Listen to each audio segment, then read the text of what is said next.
నమః. శ్రీ మహాగణాధిపతయే నమః. శ్రీ విష్ణురూపాయ నమః శివాయ. శివాయ గురవే నమః. ఓం నమః చండికాయ. నారాయణం నమస్కృత్య నరం చైవ నరోత్తమం దేవీం సరస్వతీం వ్యాసం తతో జయముదీరయే. శ్రీకృష్ణ శరణం. శ్రీకృష్ణ శరణం. శ్రీకృష్ణ శరణం. మహాదేవ మహాదేవ మహాదేవ. శ్రీమదాంధ్ర మహాభారత ప్రవచన మహాయజ్ఞాంతర్భాగముగా 662వ రోజు ప్రవచనం. శ్రీమదాంధ్ర మహాభారతంలోని 17వ పర్వము, శాంతి సప్తకములోని 6వ పర్వము అయినటువంటి మహాప్రస్థాన పర్వములో ఏకాశ్వాసము పేజీ నంబర్ 698, 19వ వచనం. ప్రస్థానము అంటే ప్రయాణం. మహాప్రస్థానం ఇది తిరిగి రాని ప్రయాణం. పాండవులు ద్రౌపది సహితంగా వెళ్ళిపోతూ అర్జునుడు చెప్పాడు, నా అన్నయ్య, మరి వ్యాసదేవుడు మమ్మల్ని ఈ శరీరాన్ని వదిలిపెట్టేమన్నారంటే, ధర్మరాజు కూడా చెప్పాడు, నాకు కూడా ఈ కర్మల్ని వదిలేయాలని ఉంది నాయన. నాకు కూడా అంటే ఒక స్టేజ్లో మనకి విసుగు రావాలి, కాబట్టి వెళ్ళిపోదాం అని ఉంది అని భీమ నకుల సహదేవులు పిలిపించి వాళ్ళకు కూడా అలాగే అనిపించింది. వాళ్ళు ఇంచుమించుగా ఒకే మాట మీద ఉంటారు. ద్రౌపది సరే వెళ్ళిపోదాం అనుకున్నారు. వెంటనే అర్జునుడి మనవడైన పరీక్షిత్ మహారాజుకి పట్టం కట్టారు. యుయుత్సుడు ఎవరో చాలాసార్లు చెప్పాను. ధృతరాష్ట్రుడికి ఒక వైశ్య కన్యకి, వైశ్యుడు భార్యను పెళ్లి చేసుకుంటాను. ఆ వైశ్య కన్యకి ఆయనకి ఈ రాజ్యతంత్రం నేర్పారు, అంతఃపురాన్ని ఎలా రక్షించాలో చెప్పారు. ఇవన్నీ చెప్పి పరీక్షితుని రాజు చేసి, కృపాచార్యుడిని గురువుగా చేసి, ధౌమ్యుడిని పురోహితుడుగా ఉంచి, ఆయన మమ్మల్ని రక్షించినట్టే మా మనవణ్ణి కూడా మీరు ముందరుండి రక్షించాల్సింది అని చెప్పి పౌరజనులు అంటే పట్టణం వాళ్ళని, జానపదుల్ని పిలిపించి, ఆయన మేము వెళ్తున్నాం అనేటప్పటికీ వాళ్ళు చాలా బాధపడ్డారు. దేవుడి స్వామి నేను చేసిన తప్పే ఉంది, నిన్ను ఆశ్రయించున్నాను మేము ఇన్నాళ్ళు బట్టి, నువ్వు ధర్మశీలుడు, నువ్వు మమ్మల్ని వదిలిపెట్టి వెళ్ళిపోతాను అడిగారు. వీళ్ళు ఇల్లు వదిలేశారు. ఎవరు? పాండవులు ఇల్లు వదిలేసి వెళ్ళిపోతారు. వీళ్ళ ప్రయాణం గురించి చెప్పేటువంటిదే మహాప్రస్థానం. వీళ్ళు తిరిగి రాని లోకాలకు వెళ్ళిపోతున్నారు. అలా వెళ్ళిపోతున్నారు చెప్తారు. ఈ మహాప్రస్థాన ప్రయోజనం కూడా చెప్తారు. భారతము పంచమ వేదం. అందుకని భారతము చదవడము, భారతం వినటము, వేదం వినటం ఉంటుంది. చూడండి, మనం ఎంతో ఖర్చు పెట్టుకుని వ్యయ ప్రయాసాలకు కూడా వచ్చి వేదం మన ఇంట్లో పెట్టుకుంటాం. వేదకోశం ఇది మనం మన నమ్మకం పెట్టించాం. ఘన రుద్రఘన అంటారు. దాదాపు 30-40 వేలు ఖర్చు అవుతుంది. మరి ఇప్పుడు భారతం మన రోజు మన ఇంట్లో, మీ ఇంట్లో వినపడుతోంది కదా, మీరు స్పీకర్ పెట్టే ఉంటారు కదా, రోజు వేదఘోష. ఇది వేదఘోష. పైగా దీని పంచమ వేదము. కాబట్టి వీళ్ళు ఈ ప్రయాణానికి సిద్ధపడుతూ దాన్ని తగిన ఏర్పాట్లు చేసుకున్నారు. అప్పుడు ఈయన ఏం చేశారంటే దశదానాలు షోడశ దానాలు చేశారు ధర్మరాజు గారు. దేని గురించి అండి? భారత రణరంగంలో చనిపోయినటువంటి బంధు మిత్ర హిత హితులు, మౌసల యుద్ధంలో చనిపోయినటువంటి యాదవులకి పరలోకంలో సుఖప్రాప్తి కలగాలని సంకల్పించి ఇట్లా అనేక దానాలు చేశారు. భూ, హిరణ్, గో, తిల, తర్వాత అనేక దానములు, వస్త్రాదానాలు అన్నీ చేశారు. చేసి అంటే అక్కడ మిగిలినవి రత్నాలు పరీక్షకు రత్నాలు, బంగారం అన్న పైపు అయినా ఇది ఇప్పుడు మనం ఉన్న ట్రెజర్ అంటే మన కోశాగారం, జాగ్రత్త పరిరక్షించు అని చెప్పేసి ఉంటుంది. ఇక వీళ్ళు ప్రయాణం అవుతున్నారు. 19వ పంతెం చెప్పండి. అని గద్గద కంటులగుచు నాడిన మాటలకు ఆడిన మాటలకు వాళ్ళు ప్రజలకు చెప్పేసి అన్నాయా మేము వెళ్తున్నాం అనగానే వాళ్ళు ఏమయ్యా ఇలా మమ్మల్ని వదిలేసి వెళ్ళిపోవడం ధర్మమేనా ధర్మరాజా? నువ్వు ధర్మం ఆకారం, ఎంబాడిమెంట్ ఆఫ్ ధర్మ కదా, నువ్వు ఇలా మధ్యలో మమ్మల్ని వదిలేసి వెళ్ళిపోతే ఎలా అని అడిగి వాళ్ళు చాలా కంఠం గద్గదమైంది.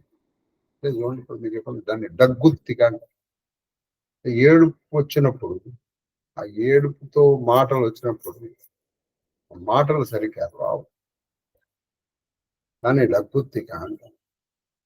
ఆ గద్గద స్వరంతో వాళ్ళందరూ అనేటప్పటికీ మనుజేంద్రుడు తగు తెరంగున మరుమాటలాడి తమ గమనంబులకు ఇయ్యకొలు. వాళ్ళందరినీ ఏం చేశాడు? తగు మాటలాడి వాళ్ళని ఎలా ఓదార్చాలో అలా ఓదార్చేశాడు. మరుమాటలాడి అంటే వాళ్ళకి సమాధానం అయినా అలా కదలేండి. ఎన్నాళ్ళు నేను రాజ్యం చేయించాను, నేను ఎందుకు వచ్చాను, నా జీవుని కూడా ఉద్ధరించుకోవాలి కదా. అలాగే నేనేం మిమ్మల్ని వదిలిపెట్టి వెళ్ళిపోవట్లేదే. రాజ్యానికి సమర్థుడు, నీతిపరుడు, నీతి కోవిదుడు, పరాక్రమంలో గాని, ప్రతాపంలో గాని, న్యాయ పరిరక్షణలో గాని మాతో సరిసమానమైనటువంటి మా మనవాడినే ఇక్కడ పెట్టేసి వెళ్తున్నాడు కదా.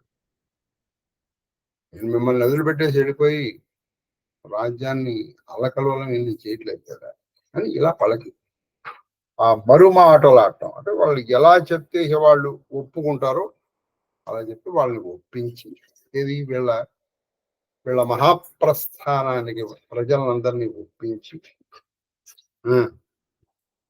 అప్పుడు అందులోన కొందర నివేశనంబుల అధికాభిలాషంబుల నొత్తికొనుట. అది చాలా చక్కటి విషయం అండి.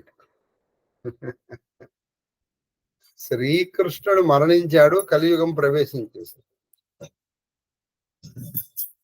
మరణించిన ఎక్కువ రోజులేం పట్టలేదు. అంటే అయితే ఈయన అక్కడి నుంచి వచ్చాడు, తర్వాత రావడానికి కొన్ని వారాలు పట్టుండాలి. అయితే వారాలే, అదో 1-2 నెలలు పడితే ఉండి ఉండవచ్చు. సంవత్సరాలు అయితే కాదు. కానీ ద్వాపరం అయిపోయి కలియుగం ప్రవేశించిందిగా చూపేసింది. ధర్మరాజు గారు మాట్లాడుతున్నారు, అందరూ వచ్చి కూర్చున్నారు అక్కడ. ఎవరు? ఈ పౌరులు అంటే ఎవరో చెప్పాను నేను. పురములో ఉండేటువంటి అంటే పట్టణ వాసు, జానపదులు అంటే గ్రాములు, వాళ్ళందరూ కూర్చున్నారు. వీడు ఇది నాది కదా ప్రదేశం, నువ్వెందుకు కూర్చున్నావు? ఇదిగో ఇది నాది కదా, నువ్వెందుకు కూర్చున్నావు? ఒక పక్కన ధర్మరాజు గారు నువ్వు ఎందుకు వెళ్ళదు, నువ్వు ఉండమంటున్నారు. వీళ్ళు ఇక్కడ ప్లేస్ కోసం కొట్టుకు వస్తున్నారు.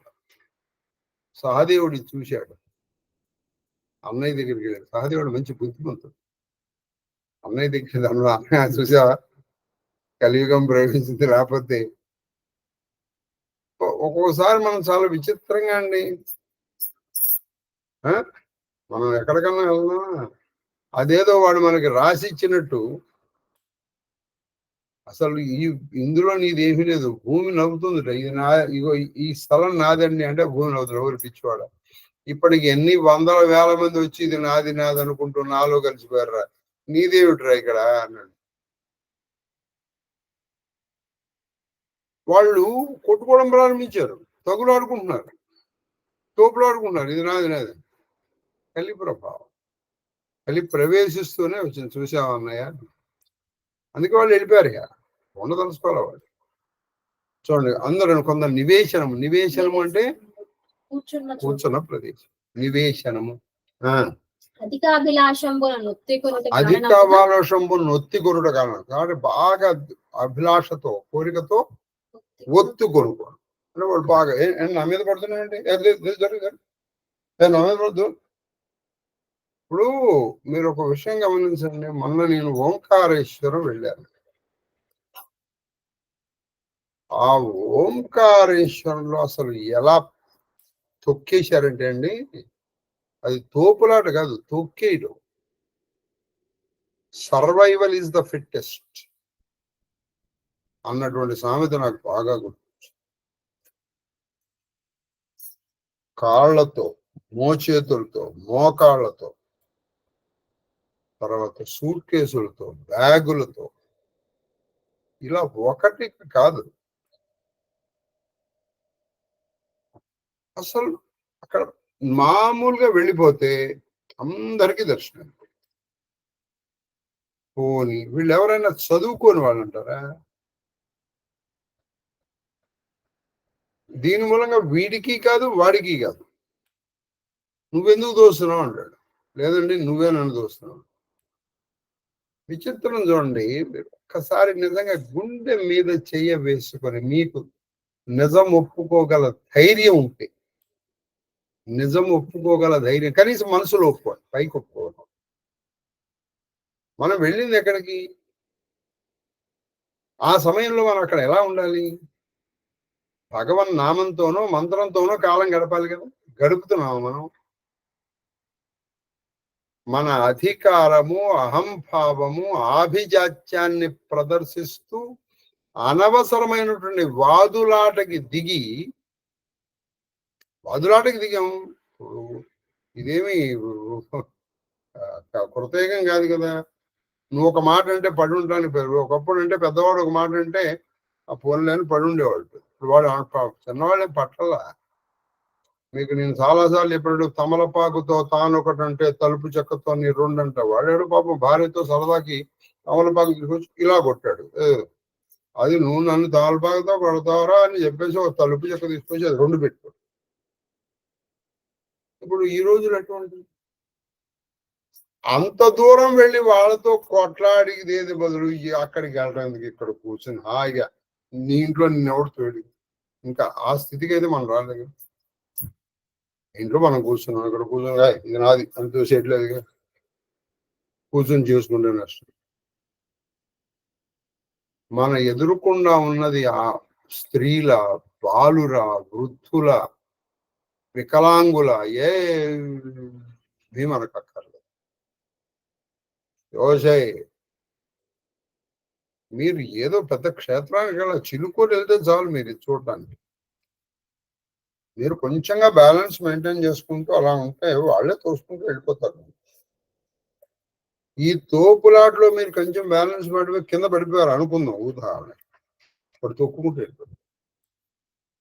నేను అనుకుంటాను సాక్షాత్తు కలియుగ దైవమైనటువంటి శ్రీ వెంకటేశ్వర స్వామి వచ్చి రే వాళ్ళు తొక్కేస్తున్నారు, ఆగరా, కొంచెం ఆగరా, పక్కదారు, నేను 108 ప్రదక్షిణాలు తొందరగా చేసి వెళ్ళిపోవాలి.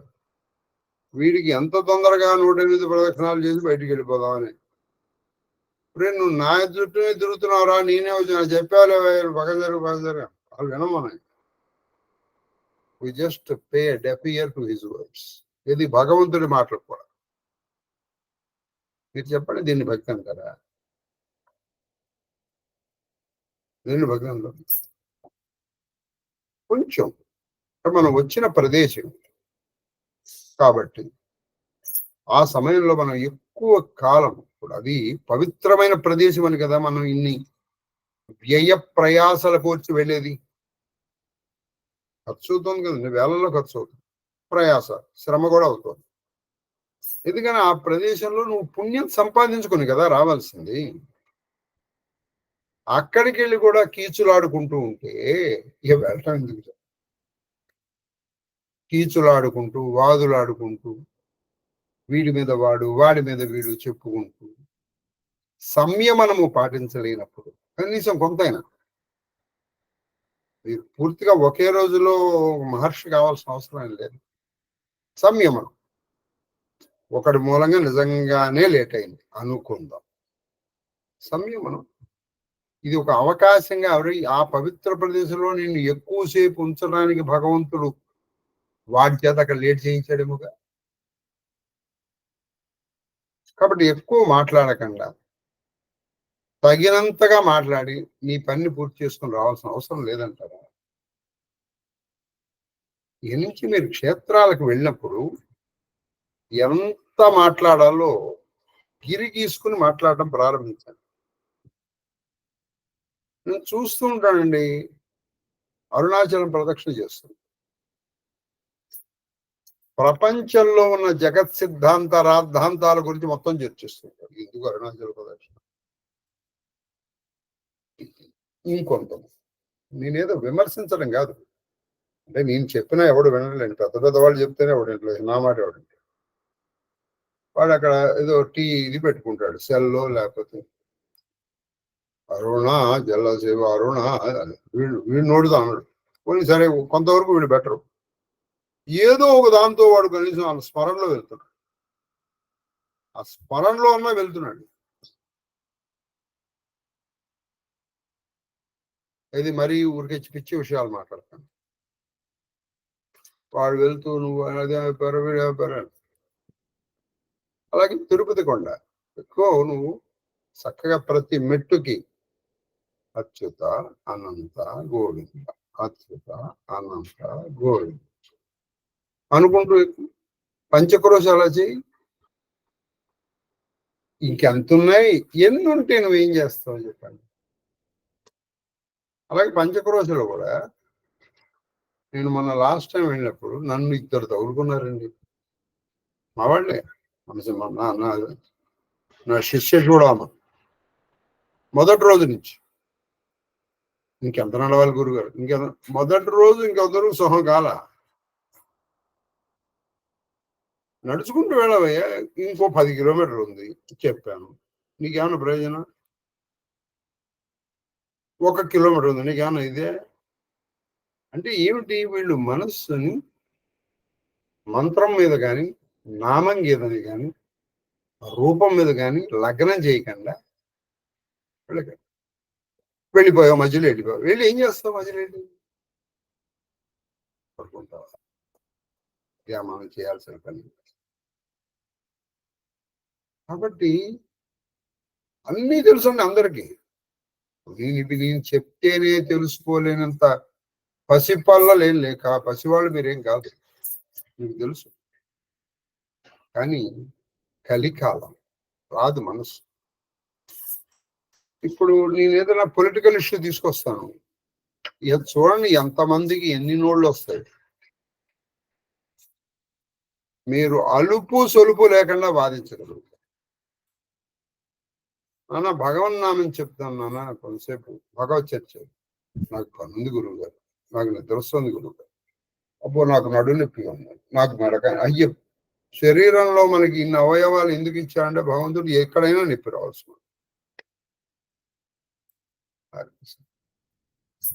చూడండి అక్కడ, అందుకే ద్వాసుడు చెప్పాడు, నాయన మీరు వెళ్ళిపోండి అన్నాడు. మీరు వెళ్ళిపోండి, మీరు ఉండకూడదు. వాళ్ళ నివేశనం కోసం ఒత్తులాట తోపులాట ప్రారంభమైంది అక్కడ.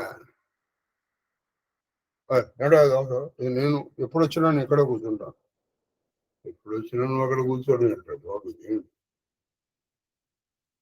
అది సరే, ఎప్పుడు వచ్చినా నువ్వు అక్కడ కూర్చోవడం ఏంటి? సహదేవుడు గమనించాడు, ఇది అన్నయ్యకి చెప్పాడు, అన్నయ్య చూసాను అన్నాను, కాబట్టి మనం వెళ్ళిపోతాం. చూడండి కొంతమంది ఆ నివేశనముల కోసం బొత్తి కొనుట కారణముగా వివాదము పుట్టిన. ఏడు చూస్తున్నావు, నేను ఎక్కడ చూశాను? అగో చూడు, వాళ్ళందరూ చూస్తున్నారు, వాళ్ళందరూ చూస్తున్నారు. చూడండి, అడు చూడు, అడు చూడు, ఇగో ఇడు చూడు, ఇడు చూడు. అయిపోయింది. వివాదంబు పుట్టిన సహదేవుండు కలియుగంపు ప్రవేశించుటను చేసి అది కాదే కలియుగంబు ప్రవేశించడం చేసి కాదే పుట్టెడనని ఇట్టివి తలంచి పుట్టెడనని తలంచి నవ్వి నవ్వి నరనాథునకు చెప్పిన ఆ పౌరవోత్తముండు నవ్వుచు పౌరవోత్తముండు నవ్వుచు మన మనువులు సాలులని అది పలికి మన మనువులు సాలు. ఆయన చూశాడు సహదేవుడు గమనించి, ఇదంతా కలియుగం ప్రవేశించడం మూలంగా అని నరనాథుడైనటువంటి ఆ ధర్మరాజుకి చెప్తే ఆయన కూడా నవ్వుకున్నాడు. ఆయన సహదేవ, ఇక చాలురా, ఇక మన మనువులు చాలు, అంటే మన శరీరాలు చాలు, ఇక మనం వదిలేయాల్సిన అవసరం వచ్చింది.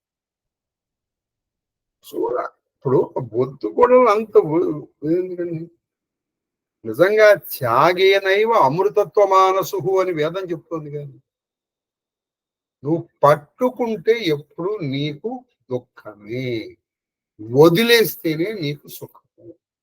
నీకు ఇప్పుడు నీకు ఆ వేదం కావాలి, ఏదైనా సరే అది నువ్వు పట్టుకున్నావా అది నీకు దుఃఖం.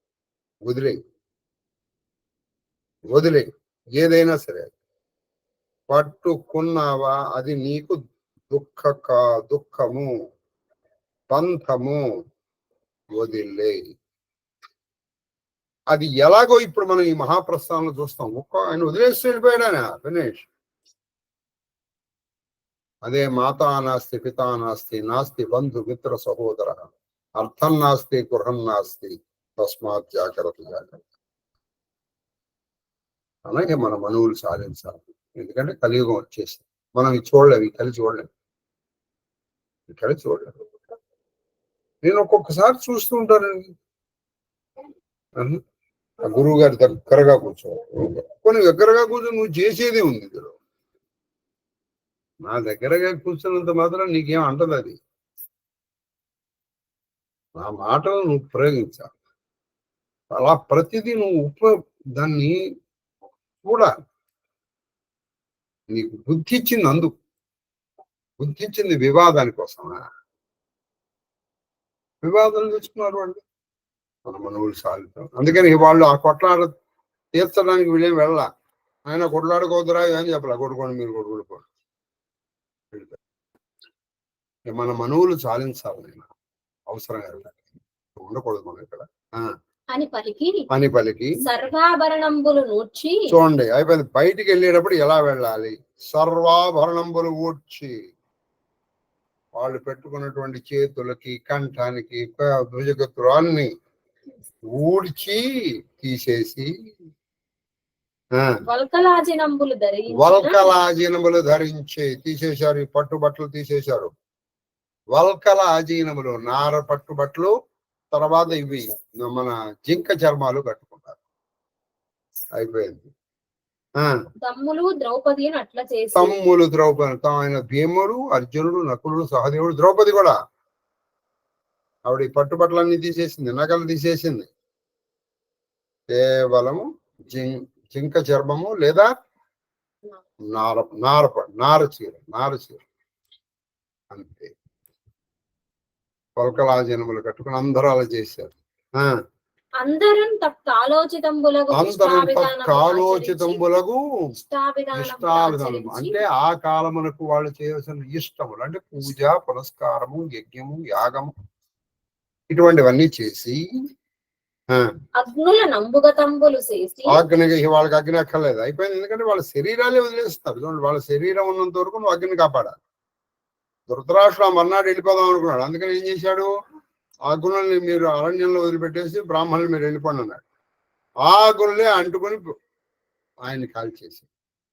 ఇప్పుడు వీళ్ళు ఏం చేశారు? వీళ్ళ అగ్నులు, వీళ్ళందరికీ అందరికీ అగ్ని ఉంది. ఆ అగ్నుల్ని నీళ్లలో వేసేసారు. అంబుగతంబులు చేసి, అంటే నీళ్లలో వేసేసి, అంబు అంటే నీరు, నీళ్ళల్లో వేసేసారు. అగ్ని లేదంటే వీళ్ళు లేదంటే.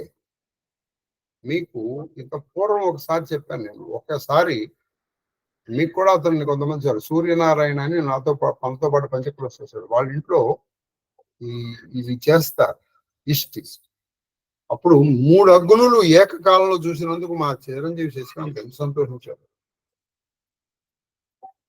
ఈ ఈ శరీరం ఉండంగా ఈ రోజుల్లో 3 అగ్నులు త్రేతాగ్ని. అదేంటంటే గార్హపత్యాగ్ని, ఆహవనీయాగ్ని, దక్షిణాగ్ని. ఆ దక్షిణాగ్నిలోంచి కొంత భాగమే తీసుకుని వీడు చనిపోయిన తర్వాత అంత్యేష్టికి వాడాలి.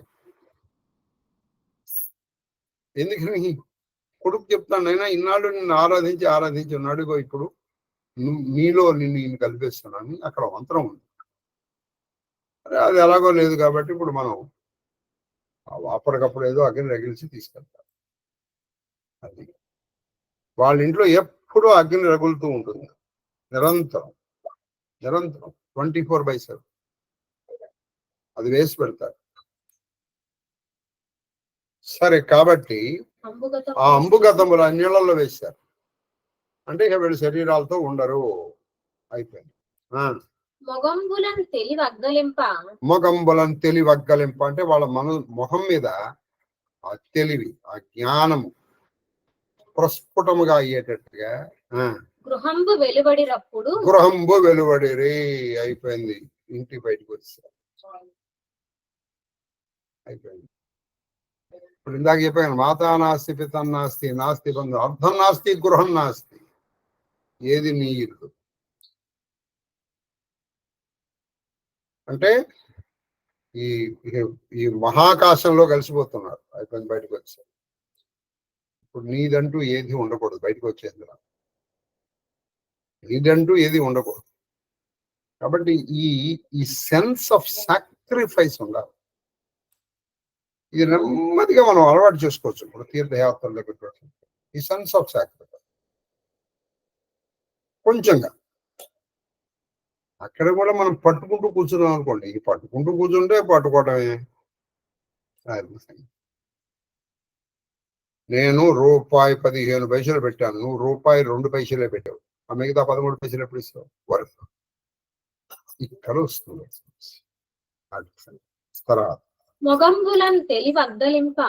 చెప్పండి మా గృహంలో అప్పుడు ద్రౌపది అది అప్పుడు ద్రౌపది షష్టత్వనిష్టత్వం బోవా సప్తమంబై ఒక సారమేయంబు వాళ్ళ వెనుక జరిగే.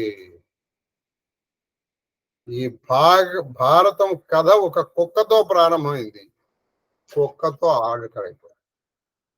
మీకు గుర్తుంటే మొట్టమొదటి ఆదిపర్వంలో ఒక కుక్క, ఆ కుక్క పేరే గుర్తుందా? లేదు. మనకెందుకు గుర్తుంటుంది?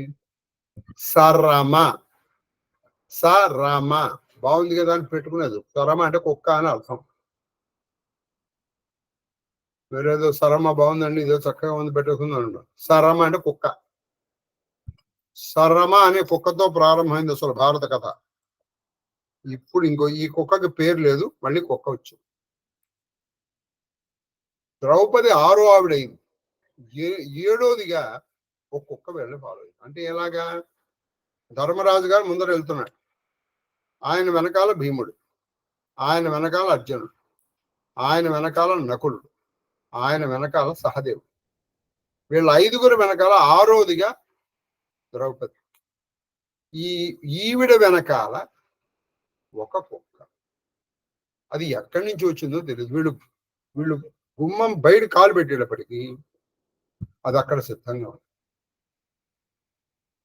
ధర్మరాజును వెళ్ళనిచ్చింది. భీమార్జున నకుల సహదేవులు ద్రౌపదిని వెళ్ళనిచ్చి ఆవిడ వెనకాలే ఈవిడ కూడా. ఎవరు? ఈ సారమేయము అంటే మగ కుక్క, సారమేయి అంటే ఆడ. అంటే ఒక మగ కుక్క వెళ్ళని ఫాలో అవుతుంది. కుక్కతో ప్రారంభమైనటువంటి కథ కుక్కతోనే అంతమైపోతుంది. తర్వాత అప్పుడు ఏం జరిగిందంటే, ఎవరు బయలుదేరారు, ఇల్లు వదిలేశారు. పౌరజనంబుల బాలవృద్ధంబుగా వచ్చి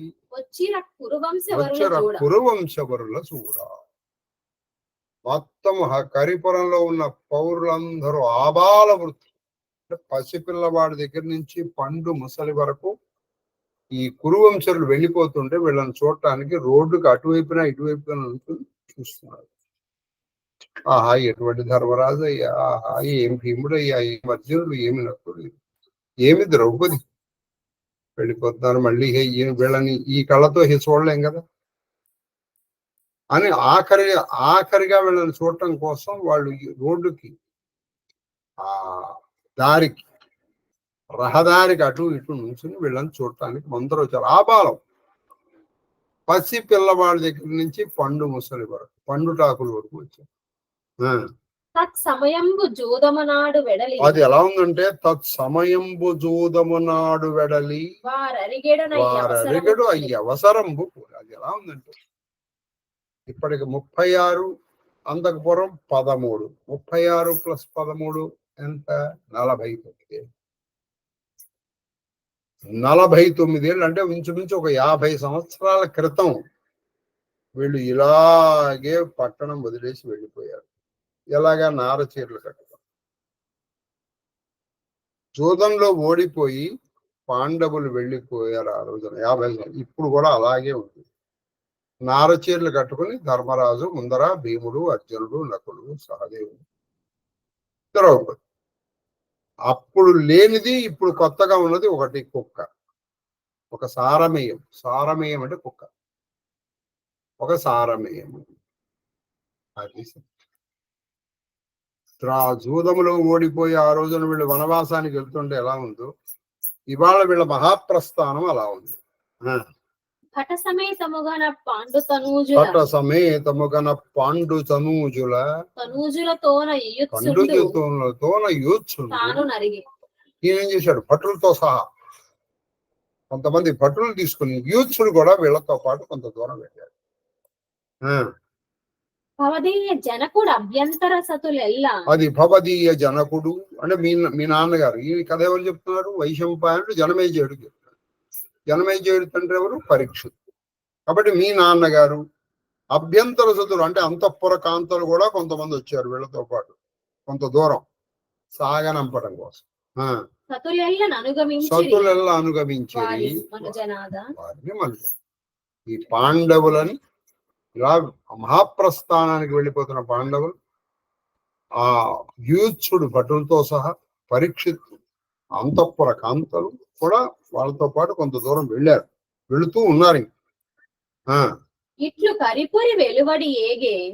కరిపురి వెలువడి అయిపోయింది. నగరం కూడా దాటేశారు.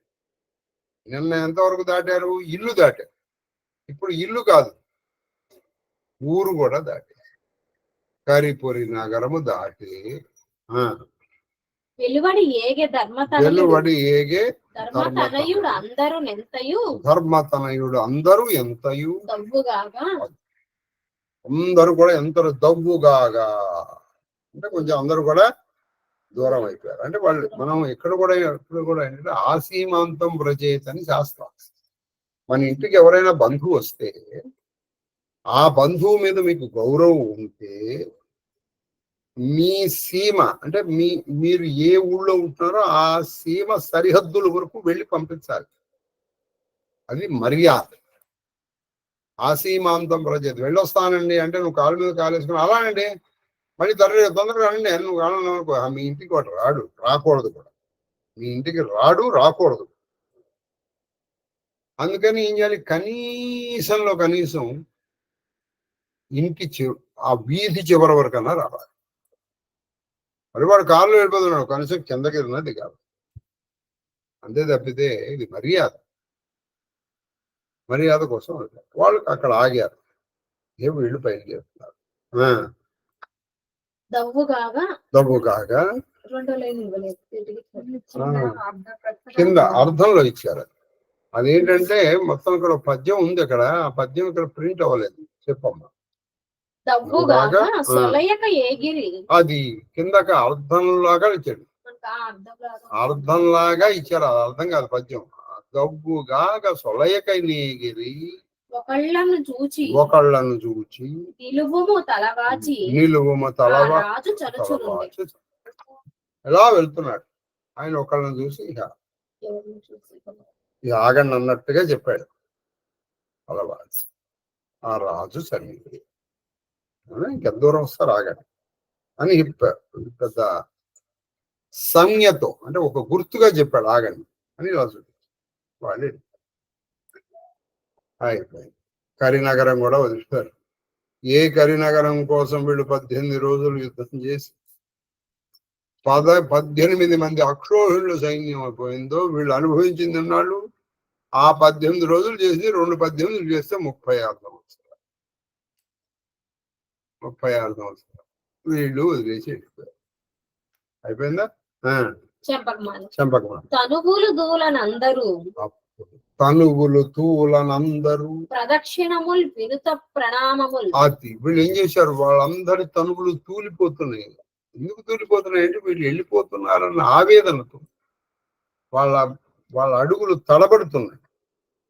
వీళ్ళందరికీ ప్రదక్షిణ, వాళ్ళు వెళ్ళిపోయేటప్పుడు ఎలా చేశారు? వెళ్ళిపోగానే ఇలా వెళ్ళిపోవాలి. వీళ్ళు ఇలా ఉన్నారనుకోండి, వీళ్ళకి ఇలా వచ్చి ఇలా ప్రదక్షిణ పూర్వకంగా వెళ్ళి ప్రదక్షిణ చేశారు, ప్రణామాలు చేశారు. ప్రదక్షిణ వినుత ప్రణామములు వినయ సమేతులై అంటే వాళ్ళు వినయంగా వీళ్ళకి ప్రదక్షిణ పూర్వకంగా చేసి వెళ్తూ ఆఖరిగా ప్రణామం, నమస్కారం, సాష్టాంగం చేశారు. కొంతమంది నమస్కారం పెట్టారు, వెళ్ళిపోయారు. అది కూడా వినయంగా చేశారు. చేసి వీడ్కొనిరి ఆ నృపతి క్రమక్రమంగా నెమ్మదిగా వెళ్ళి ఇలా ఉన్నారు. ఇలా ప్రదక్షిణ చేయడం, అయ్యా ఈ జన్మకి ఇదే ఆఖరి వీడ్కోడు. అందరూ ప్రతి వాళ్ళు రావడం, అయ్యా ఇన్నాళ్ళు మమ్మల్ని కన్నబిడ్డల్లాగా చూసుకున్నారు, మీ మహాప్రస్థానం మహదానందదాయకంగా అవ్వాలని మేము కోరుకుంటున్నాం. అలాగే మేము కూడా ఉన్నన్నాళ్ళు ఈ రాజ్యంలో సుఖంతోనూ సంతోషంతోనూ ఉండాలని మీరు ప్రార్థన చేయండి, మమ్మల్ని దీవించండి. మన కరీనగరంలో ధర్మము, న్యాయము వెలగాలి మనం కూడా కోరుకున్నాం. మన దేశంలో కావచ్చు, మన రాష్ట్రంలో కావచ్చు, ధర్మము, న్యాయము ఉండాలని కోరుకోవడంలో తప్పులేదు. ఎవరన్నది ముఖ్యంగా ధర్మంగా ఉందా లేదా, ఎందుకంటే వ్యక్తులు కాదు మనకు కావాల్సింది, వ్యక్తిత్వాలు కావాలి. మీరు నా మనస్సు, you are able to scan my brain, my mind. మనసు అన్నదానికి ఇంగ్లీష్ లేదు. నా అంతఃకరణాన్ని మీరు అర్థం చేసుకోగలిగితే వ్యక్తి ఆరాధన ఎప్పుడూ చాలా భయంకరమైంది. మంచి వాడిని కూడా చెడగొట్టడానికి ఇంతకంటే మించిన ఉపాయం ఇంకోటి లేదు. ఏంటి ఉపాయం? వ్యక్తి ఆరాధన. మీరు ఒకరిని చెడగొట్టదలుచుకోవాలనుకోండి, వాడు ఏం చేసినా మీరు నన్నే చెడగొట్టదలుచుకున్నారు, ఏం లేదు. గురుగారు మీరు ఏంటంటే దైవాంశం భూతులు అన్నారు, 10 మంది అనండి. 11వ రోజు వచ్చేటప్పటికి నాకే అనిపించింది, ఏంట్రా నేనేం మామూలు అనుకున్నానంటే నేను దైవాంశం భూతులండి. అయిపోయింది.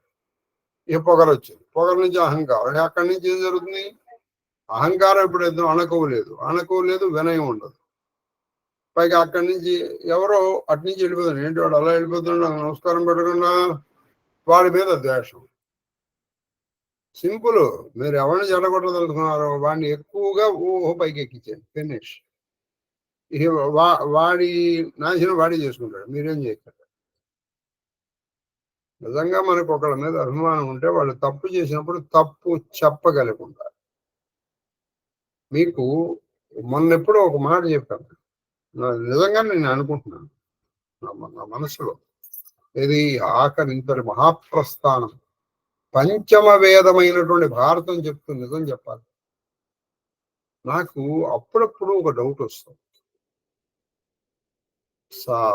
ఆఖరిలో మీరు ఈ సందేహాన్ని గుర్తించారు. ఆ డౌట్ ఏంటంటే, అసలు నేను సరైన గురువునేనా? వెంటనే మీరు నా మీద అభిమానంతో అయ్యో మీరు కాకపోతే ఏంటండి అని అన్నేశారు అనుకోండి, ఏముంది గర్వం. సరైన గురువు అయితే ఏం చేయాలో తెలుసా? నాకు మీకు ఉన్నటువంటి సంబంధ బాంధవ్యాలు మిగతావన్నీ పక్కన పెట్టేసి నువ్వు తప్పు చేసినప్పుడు నిక్కచ్చిగా ఇది తప్పు అని చెప్పగలిగి మిమ్మల్ని శిక్షించిన వాడు, శిక్షించి శిక్షణలో పెట్టినటువంటి వాడే గురువు. ఎందుకని శిష్య పాపం గురువు ప్రచేతను ఎందుకన్నారు? నేను చెప్పిన తర్వాత కూడా నువ్వు చేయలేదనుకో, అది నీ కర్మ. భార్య చేసిన పాపం భర్తకు పోతుంది, వీడు చేసిన పాపం వీడికి వెళ్ళిపోతుంది. ఎందుకని వాళ్ళని సరైన మార్గంలో పెట్టాల్సిన బాధ్యతలు. మొన్న ఎవరితో అన్నాను నేను, నాకు గుర్తుంటే విశ్వామిత్ర వారితో అన్నట్టు నాకు. ఎందుకనండి మహామంత్రాలు ఇక్కడ ఇవాళ బహుశా శాస్త్రి గారు వచ్చి ఉండాలి.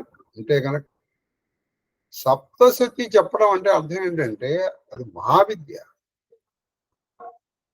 మీరు లలితా శాస్త్రంలో కూడా సప్తశక్తి మీద కొన్ని మంత్రాలు ఉన్నాయి.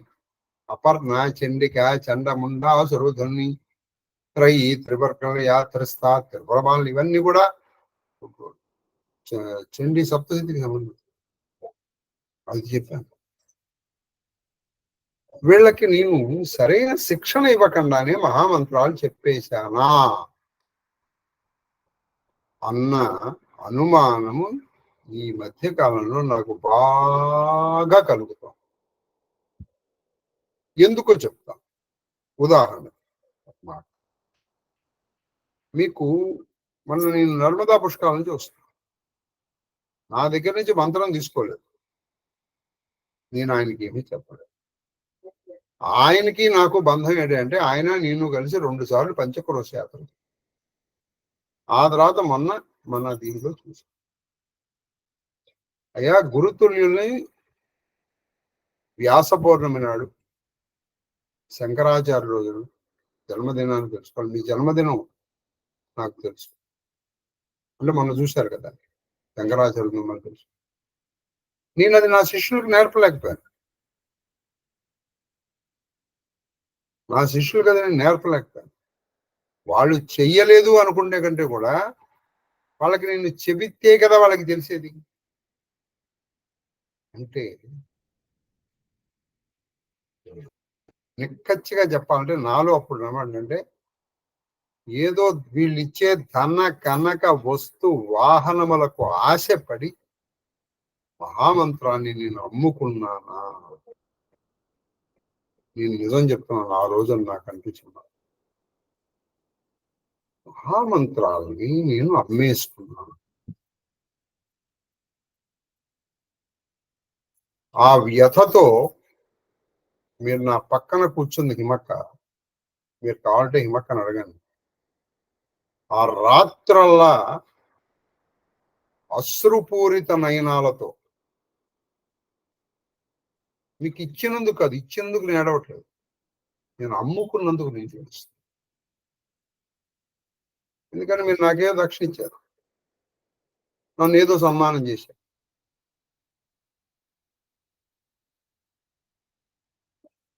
ఇది ఇచ్చేశాను. మిమ్మల్ని నేను శిక్షణలో పెట్టలేదు, అంటే ట్రైన్ చేయలేదు. అంటే ట్రైన్ చేయకుండా ఒక ఫ్లైట్ని ఇగో ఇలా నడపాలరా అని చెప్పేసి ఫ్లైట్ ఎక్కిచ్చేస్తారండి.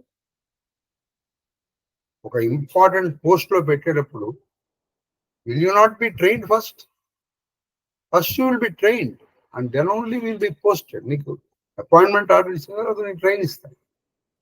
మరి మహామంత్రాలు ఇచ్చాను, మరి చెప్పద్దు నేను.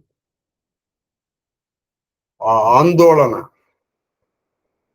ఆ డోలాయమాన స్థితి, ఆ వ్యథ, ఆ వ్యగ్రత నాలో రోజు రోజుకి పెరుగుతుంది. ఎందుకో చెప్తాను. నేను ఇంతమందికి చెప్తే వాళ్ళు మంత్రాలు చేస్తున్నారో లేదో నాకు తెలియదు, చేస్తే వాళ్ళకు వచ్చేటువంటి అనుభవాలు నాకు తెలియదు. చెయ్యబోయే ముందర, చేసిన తర్వాత గురుస్మరణ చేస్తున్నారో లేదో తెలియదు, చెయ్యవలసిన పద్ధతిలో చేస్తున్నారో లేదో తెలియదు, యమ నియమాలు పాటిస్తున్నారో లేదో తెలియదు. ఇవన్నీ తెలియదు అనే కంటే కూడా ముందర నేను ఇలా చెప్పినానా, ఇలా మీరు అందరూ చెయ్యాలనైనా అని చెప్పి మీకు చెప్పి ఉంటే బాగుండేది. అంటే then I would have become really a Sadguru. But now I don't think I am a Sadguru. మీరు నన్ను ఏదో ఓదార్చడానికి ఇది అయిపోయిన తర్వాత అయ్యో మీరు మించిన వాళ్ళు ఎవరండి అని అన్నారు అనుకోండి, ఇంకేమో ఎత్తేయడం, మొలక చీకటెక్కి చేయడం. మనం చెప్పే దాంట్లో logic, it should be pragmatic.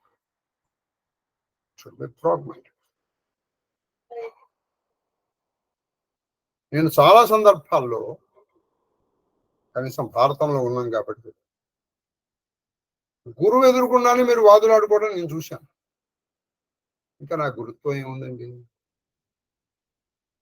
నా గురుత్వం ఏముంది? మీ శిష్యరికం ఏముంది?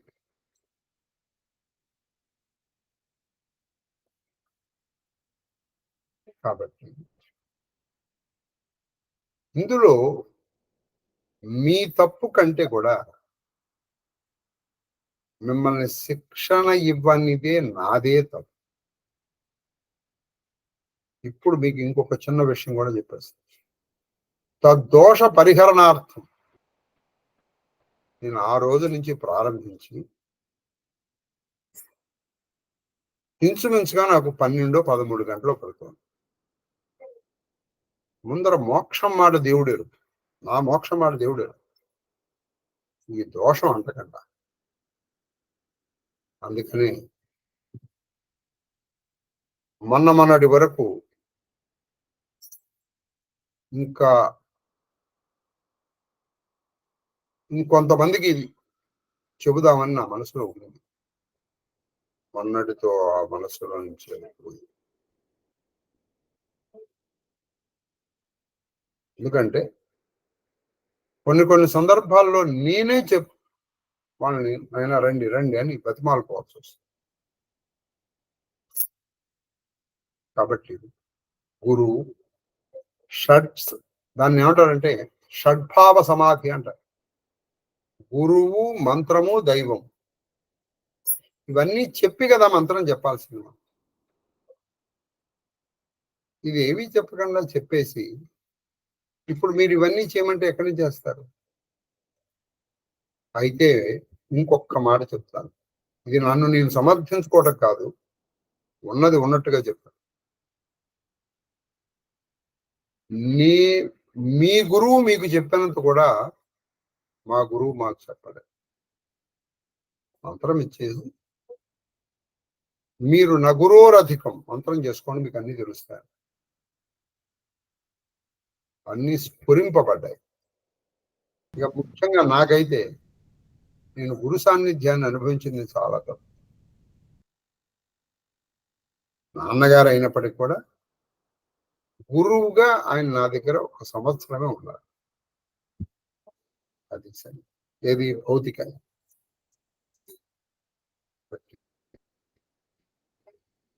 మంత్రాలు అక్షరములు కావు. మీరు సమయాచారంలో ఒక మాట ఉంది, గురువుకి ఏమి ఇవ్వచ్చు అంటే ధనం, గృహం, కళత్రము. నీ భార్య ఇచ్చేయమన్నాడు, అది తీసుకుంటాడా? నువ్వు ఇది గురువుకి ఇవ్వకూడదంటూ ఏది లేదు.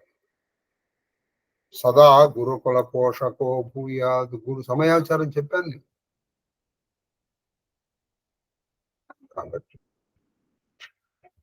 ఇప్పుడు ఇద్దామని ఉంది నాకు శిక్షణ, కానీ ఇప్పుడు శిష్యులు దొరకట్లేదు. విచిత్రం ఏంటంటే కొంతమంది శిష్యులు దర్శనమే నాకు అపురూపంగా, వాళ్ళు కనిపిస్తే చాలా సంతోషంగా. ఇప్పుడు నేను ఎప్పుడు శిక్షణ ఇవ్వను. నేను కనిపించే రోజుల్లో నేను ఇవ్వలేదు, ఇప్పుడు కనిపించని రోజుల్లో ఇద్దామని ఉంది, కనిపించదు. సరే, ఏది ఏమైనప్పటికీ వాళ్ళు ఆ సరైన శిక్షణలో సరైన గురువు చేతిలో పడినటువంటి శిష్యుడు.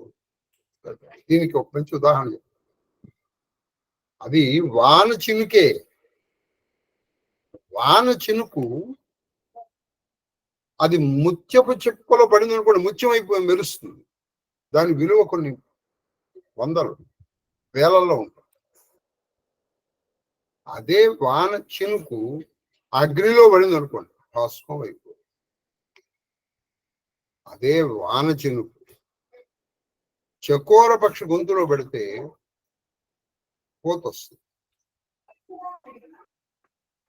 వాన చినుకు నీళ్ళలో పడింది, వృధా అయిపోతుంది, దాన్ని ఉనికే పోతుంది. ఇప్పుడు అన్ని వాన చినుకులే, ఈ పడిన ప్రదేశాన్ని బట్టి దాని వెలుగు, దాని ప్రకాశము. మీకు రామకృష్ణ పరమహంస గురువు గారి గురించి కూడా ఒక విషయం చెప్పాను. ఒకసారి ఏం జరిగిందంటే, ఒక పాము ఒక కప్పని తినేసింది. అది తిన్న కప్ప చాలా పెద్దది, అది కాటేస్తుంది, ఇది చావట్ల, అది లోపలికి వెళ్ళట్ల. ఆ కప్ప ప్రాణభయంతో లాగుతుంది, అది బయటికి రావట్లేదు, లోపలికి. అన్నీ రామకృష్ణ పరమహంస చూపించారు కదా, ఇది ఎలా ఉందో తెలుసా అన్నట్టు. సరైనటువంటి గురువు చేతిలో పడినటువంటి శిష్యుడిలాగా ఉంది ఆ కప్ప బతుకున్నాడు. వాడు వీడిని వదలడు, పోయి ఇంకో జోడికి పోదామంటే వదలడు. అలా అని వాడు మింగేసి మోక్షాన్ని చూపించాడో చూపించాడు, వాడికే తెలియదు. వాడు మీకేం చూపిస్తాడు? అడిగే తెలియదు, వాడు మీకేం చూపించాడు? ఇలా ఉంటుంది. అందుకని మనం మొత్తం తెలివితేటలంతా మన గురువు మనం ఎన్నుకోవడంలో కాదులేండి, అది కూడా శివుడే పంపిస్తాడు. మహాభారతం చెప్పిన పుణ్యం మూలంగా నాకు ఈ శరీరం నుంచి మంత్రం తీసుకున్నటువంటి శిష్యులు సత్శిష్యులు అవుదురుగాక.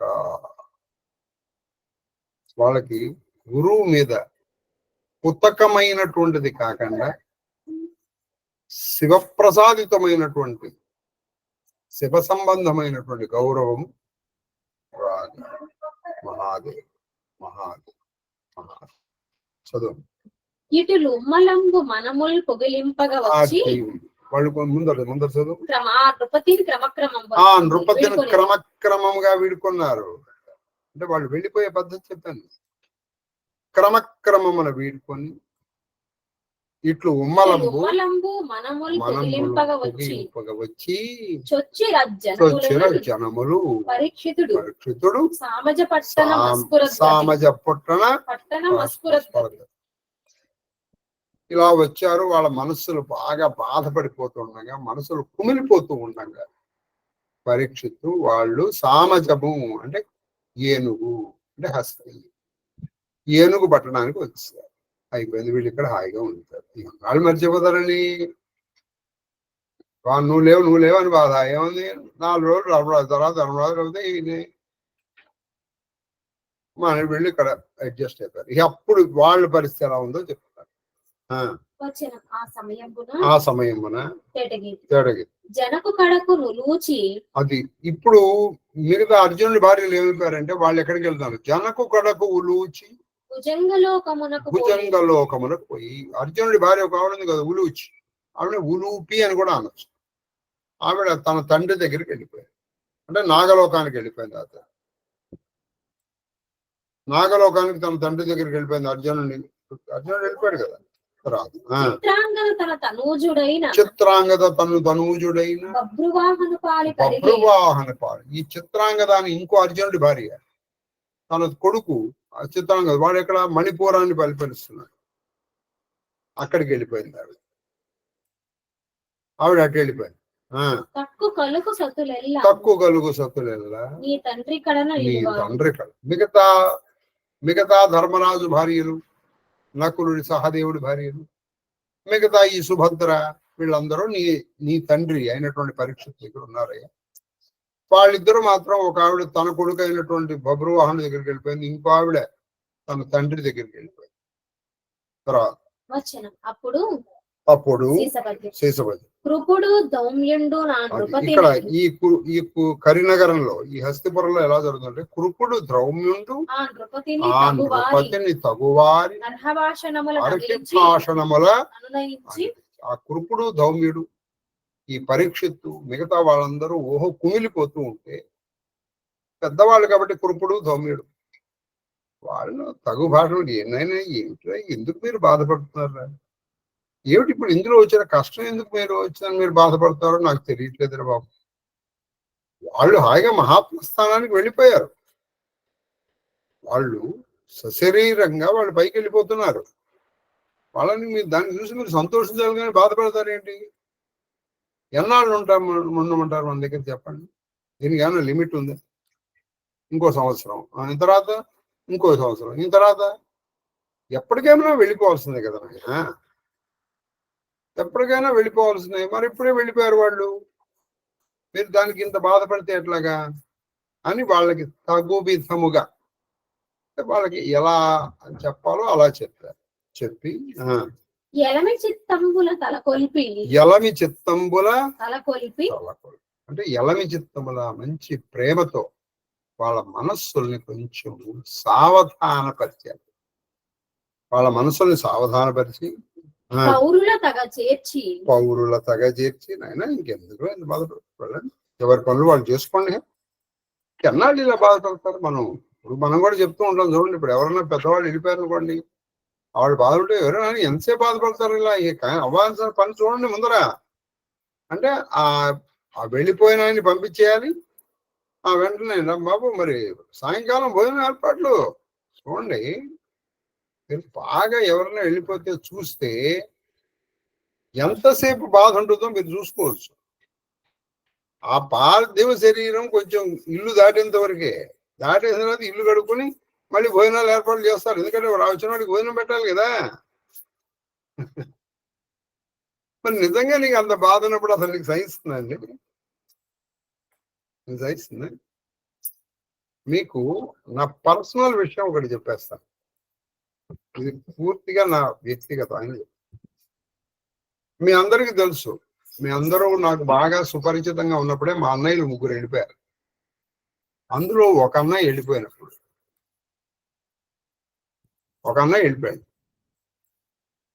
వెళ్ళిపోయినప్పుడు జరిగిన ఒక చిన్న సంఘటన చెప్పారు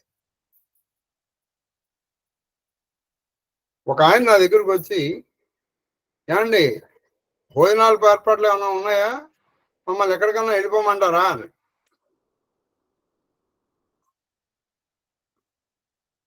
మా బంధువే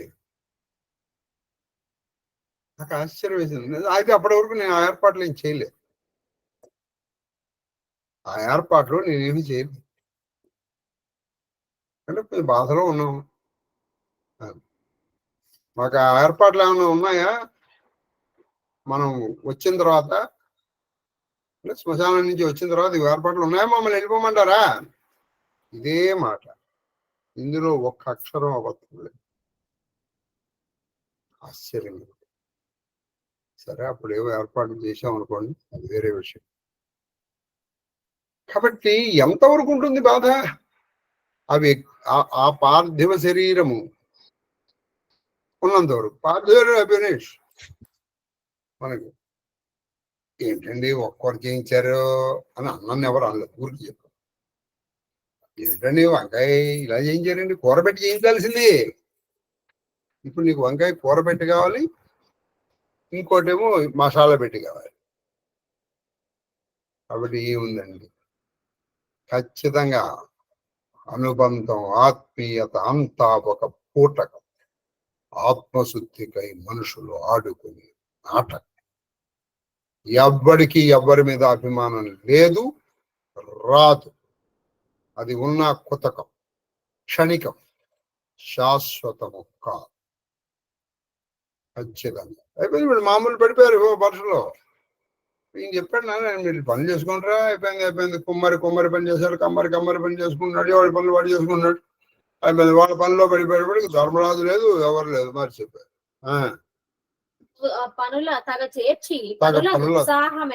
పనులను ఉత్సాహమెసగా వాళ్ళలో దాంట్లో ఉత్సాహం నింపారు అయిపోయింది వీళ్ళకి పనుల్లో పడిపోయేటప్పటికి ధర్మరాజు వాళ్ళు అంటే ఇది కొంతకాలం పట్టింది వెంటనే ఒక రోజులో జరగలేదు ఆయన ఒక పద్యంలో రాసిన వీళ్ళని ఓదార్చడానికి వీళ్ళు మళ్ళీ తిరిగి పనులు పడ కొన్న కాలం పట్టింది. అది వారం బట్టి ఉండొచ్చు, నెల బట్టి ఉండొచ్చు. సంపద్భరితమయ్యే మళ్ళీ వాళ్ళ కరీనగరం అంతా సంపత్తుతో నిండిపోయింది. సంపద ఎలా సృష్టిస్తామని మనం సృష్టించుకోవాలి. ఏం చేస్తాం? సంపద అంటే ఏంటి? Production of goods and services. వస్తువుల్ని నువ్వు ఉత్పాదన చేయాలి. ఉత్పాదక శక్తిని సంపద అంటే డబ్బులు కావు. కాబట్టి ఉత్పాదక శక్తిని పెంచారు. ఉత్పాదక శక్తి పెరిగేటప్పటికీ వినిమయం పెరిగింది, వినియోగము పెరిగింది, అయిపోయింది. హాయిగా సంపద పెరిగిపోయింది. వాడు కరీంనగర్లో అందరూ సుఖంగా శాంతిగా సంపదలు అనుభవిస్తూ ఉండిపోయారు. అప్పుడు ఇలా కన్నాళ్ళు పడడానికి కొంతసేపు పట్టింది. సంపద ఒక రోజులో దొరకదు కదండి. ఇప్పుడు వీళ్ళ దగ్గరకు వస్తున్నారు. ఈ ముందర ధర్మరాజు, తర్వాత చెప్పాను వాళ్ళ వెనకాల భీమ, అర్జునుడు, నకుల, సహదేవులు, ద్రౌపది వెనకాల కుక్క. అట్లా ధర్మజుడు ముందర వెళ్తూ ఉండగా క్రమమును అనుగమించి పవనాత్మజుండు అంటే వాయువర ప్రసాదైన భీముడు, అర్జునుడు, నకులుడు, తద అవరజుడు అవ అంటే తర్వాత అని, అవర చ అంటే పుట్టడం, నకులుడు తర్వాత పుట్టినవాడు అని. నకులుడు తర్వాత పుట్టినవాడు సహదేవుడు అనమాట. ఇప్పుడు చూడండి, అందుకే మనం చూడండి సహజన్ముడు అంటే నాతోగా పుట్టినవాడు. జ అంటే పుట్టడం, సంస్కృతంలో జ అంటే పుట్టడం. కాబట్టి అవరము అందుకే అవతారం. అవర అంటే తర్వాత. కాబట్టి అవరజుడు అంటే తర్వాత వాడు. నలుగురు తర్వాత పుట్టినవాడు వాడు ధర్మరాజు, భీముడు, అర్జునుడు, నకులుడు, సహదేవుడు. ద్రౌపది నిట్లు సనుచుండ తగిలి వారి వెనుక విడువక సునకంబు జనిగి. కుక్క అనడానికి ఎన్ని మాటలు వాడారో చూడండి. వాని వెనకాల వాడిని వదలకుండా వీళ్ళు కొండెక్కితే అది కొండెక్కుతుంది, వీళ్ళు లోయలు దిగుతుంది, వీళ్ళు వెళ్ళారు. వీళ్ళు వెళ్ళి భూప్రాణికి ప్రదక్షిణంగా వెళ్ళారు. వీళ్ళు తూర్పు నుంచి దక్షిణం నుంచి పశ్చిమం నుంచి ఉత్తరం వైపే ఉన్నాయి కదా హిమావత్ పర్వతాలు, అదే కేదారం. అక్కడి నుంచి అటు వెళ్ళారు. అది కూడా అలాగే వెళ్తుంది వీళ్ళతో పాటు. ఎవరు ఇస్తున్నారు, దాన్ని కూడా అనిస్తున్నారు.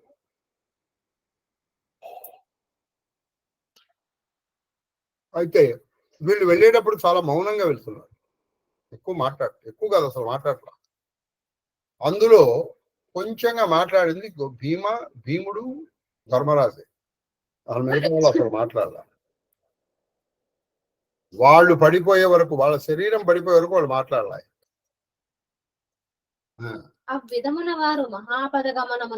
వినవరవారు మహాపదగమనమునకు అంటే మహాపదమునుకి వెళ్తూ, మహాపదం అంటే శరీరం పడిపోవడం లేదా మోక్షం వెళ్తున్నారు.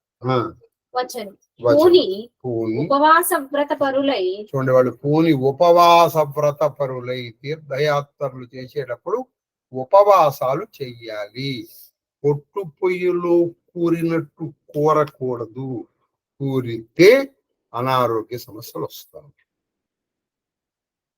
తీర్థయాత్ర చేసేటప్పుడు బాగా గుర్తుపెట్టుకోండి, ఎప్పుడు నువ్వు ఆపేయాలంటే తినటము, నువ్వు కొంత తిన్నావు అనుకో, ఇంకా అంత తినగలవు అనుకున్నప్పుడు నువ్వు ఆపేయాలి. అప్పుడు నీకు ఏ సమస్య రాదు. సామాన్యంగా వీళ్ళు ఉపవాస పరులు అయ్యారు. అంటే ఆహారం చాలా నియమంగా తీసుకుంటారు. భాగీరథి అంటే గంగా నది కొంతకు జని అక్కడకు వెళ్ళి అంత నుండి అక్కడ కొంతకాలం ఉండి అది గంగా నది దగ్గర నుంచి వీళ్ళు ఎటువైపు వెళ్ళారు? తూర్పుకి తిరిగారు. ప్రాంగ్ముఖంబ వర్తమున కలుగు అనుకుని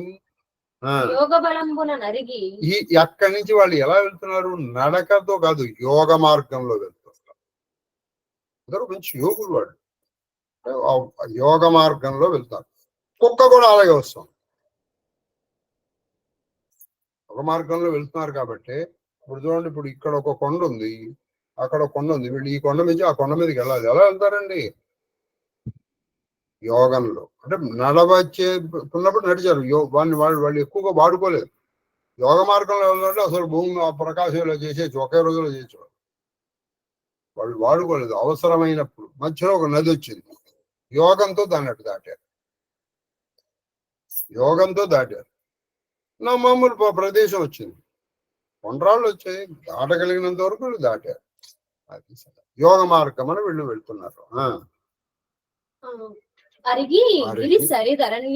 అలా వెళ్తున్న గిరి సరి అరణ్యములు, గిరిలు అంటే కొండలు, సరి నదులు, అరణ్యాలు దాటుతున్నారు. అనేకంబులు గడచి అనేకములు దాటి పూర్వ సముద్ర తీరంబు అంటే తూర్పు వైపుగా ఉన్నటువంటి సముద్ర తీరానికి వచ్చారు. తూర్పు సముద్రానికి వచ్చారు. వచ్చి అట్టి ఆ సమయంలో వీళ్ళు పూర్వ సముద్రాన్ని దగ్గరికి వచ్చేటప్పటికి ఒక చిన్న సంఘటన జరిగింది. దిక్కులు మేఘ పదంబును పెక్కటిలగా, దిక్కులు మేఘ పదము అంటే ఆకాశం పెక్కటిలాగా వీళ్ళ పగిలిపోయే విధంగా, పెక్కటిలగా అవయవములు భీషణములుగా, అవయవాలను ఎలా అంటే చాలా భయంకరంగా ఉన్నాయి. ఒక ఆయన ఒక్క ఏడన అగ్నిదేవుండు కౌరవ వంశవరుల అగ్రతలం. ఇలా వాళ్ళు పూర్వ సముద్రం దగ్గరికి వెళ్ళినప్పటికీ వాళ్ళు ఎదుర్కొండా ఎవరున్నారయ్య అంటే మంచి జ్వలిస్తున్నటువంటి, అసలు ఆయన అగ్నిదేవుడు గారు. ఆయన శరీరం అంతా జ్వాలలు, ఆ జ్వాలలతో నిండి అసలు ఆయన ఆ జ్వాలల నుంచి శబ్దాలు వస్తున్నాయి, చిటపట. అవి దిక్కులు పెక్కటిల్లు ఎలాగ వస్తాయి. వాళ్ళు ఎదుర్కొండా అగ్నిదేవుడు నిలబడి తర్వాతి ఘట్టం అగ్నిదేవుడు అర్జునుని సముద్రమున వైపించు. అర్జునుడు పిలిచాడు, ఏనాయన నువ్వు నరనారాయణ. కృష్ణుడు ఏం చేశాడు? తను ఉండంగానే చక్రాన్ని పంపించేశాడు వాడు వైకుంఠాన్ని. నువ్వు ఇంకా ఈ గాంధీవాన్ని పట్టుకున్నావేంటి? ఈ గాంధీవం నేనే నీకు ఇచ్చాను. ఎవరి దగ్గర నుంచి ఇచ్చాను? వరుణుడి దగ్గర నుంచి తీసుకుని నీకు ఇచ్చాను. ఎప్పుడు కాండవ దహనం. ఇప్పుడు నీకు ఈ గాంధీవంతో పని ఉంది? ఈ గాంధీవంతో నీకు పని లేదు, తీసేది అన్నాడు. తీసేసాడు. 20 మనం 36వ పద్యం దగ్గర గుర్తుంది. నిలిచి భీభత్సుండు నిర్భర స్నేహము కథమున విడువక. ఏమయ్యా నిలిచి ఆ భీభత్సుడికి, ఆయనకి గాంధీవం అంటే ఎంత ప్రేమ, పరమ ప్రేమ. అందుకే గాంధీవం ధరించడానికి ఆయన గాంధీవి అని కూడా పేరు. ఆయన గాంధీవం ఎంత ప్రేమో మనం కర్ణ పర్వంలో నేర్చుకున్నాం, మీకు గుర్తుంటే. నువ్వు ఆయన్ని తిట్టినా పర్వాలా, గాంధీవాన్ని ఎవడైనా ఏమన్నా వాడిని చంపేస్తారు. ఇది ఆయన ప్రతిజ్ఞ. ధర్మరాజు అన్నాడు, నీ చేతి గాంధీవం ఎందుకు రా అన్నాడు. అనేటప్పుడు నేను ధర్మరాజు చంపేస్తాను వెళ్ళాడు. మనం విన్నాగా, నేను ధర్మరాజు నరికేస్తానంటే. అప్పుడు కృష్ణ జీవుడు, మీ అన్నయ్య నువ్వు నరికేటంటే నా గాంధీవాన్ని తిట్టాను, నేను చంపేయాల్సిందే. అప్పుడు ఆ కృష్ణ ఆ సమస్యను ఎలా పరిష్కరించాడో అప్పుడు మీకు చెప్పాను, చెప్పబడింది. కాబట్టి ఆ భీభత్సుడికి ఆ గాంధీవం మీద మమస్కారం పోలా. నరుడు కదండి ఆయన, ఎలాగో నారాయణుడు, ఆయనకి ఏముంది వదిలిపారేశాడు ఆయన. కానీ ఇంకా పోలా. అందుకే ఆ గాంధీవాన్ని ఇంకా పట్టుకున్నాడు. గాంధీవం మీద కొనివచ్చుచున్న అతని తోడ వాయుసకుడు అంటే అగ్నిదేవుడు. ఆ గాంధీవం మీద మమకారం పోకుండా ఇంకా గాంధీవాన్ని పట్టుకొని వస్తున్నటువంటి అర్జునుడితో ఆ అగ్నిదేవుడు ఏమన్నారంటే, సకుడో ధనంజయ, అప్పుడు ఇలా పెడతారు, ఓ ధనంజయ, ఓ అర్జున, సౌరి చక్రం ఎన్నడే సౌరు చక్రం ఎన్నడే దివమునకేగి ఈవేళ గాంధీవం ఈవేళ గాంధీవంబు సౌరి చక్రం వెళ్ళిపోయింది, అది దివమునకి వెళ్ళిపోయింది. నువ్వెందుకు గాంధీవాన్ని ఇంకా వదలట్లేదు? ఇంకా గాంధీవంతో నీకు పని ఏమిటి? దేవకార్యమునకుగా వరుణదేవుని చేత నేను తెచ్చినది ఈ ధనుశ్రేష్టమ మహానుభావునికి ఒప్పింపు అని.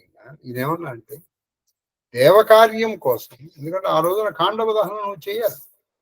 ఆ తర్వాత కూడా నువ్వు ఎంతో మంది ఇది దుష్టుల్ని శిక్షించాలి, శిష్టుల్ని రక్షించాలి. అందుకు నీకు మామూలు తను సరిపోదు. అందుకని నేనేం చేశాను, వరుణుడిని అడిగి వరుణుడి దగ్గర ఉన్నటువంటి గాంధీవాన్ని తీసుకొచ్చి నేను ఇచ్చాను ఆ రోజు. కాబట్టి నీకు గాంధీవం ఉండకూడదు, తీసుకెళ్ళి గాంధీవాన్ని ఆయనకే ఇచ్చే, వరుణుడికి ఇచ్చేసేది. వరుణుడు అంటే ఎవరు? జలాధిదేవత. కాబట్టి సముద్రంలో వేసేది, సముద్రం తీసేసుకుంటాడు. సముద్రం అంటే సముద్రంలో జలాధిదేవత అయినటువంటి ఆ వరుణుడు తీసేసుకుంటాడు.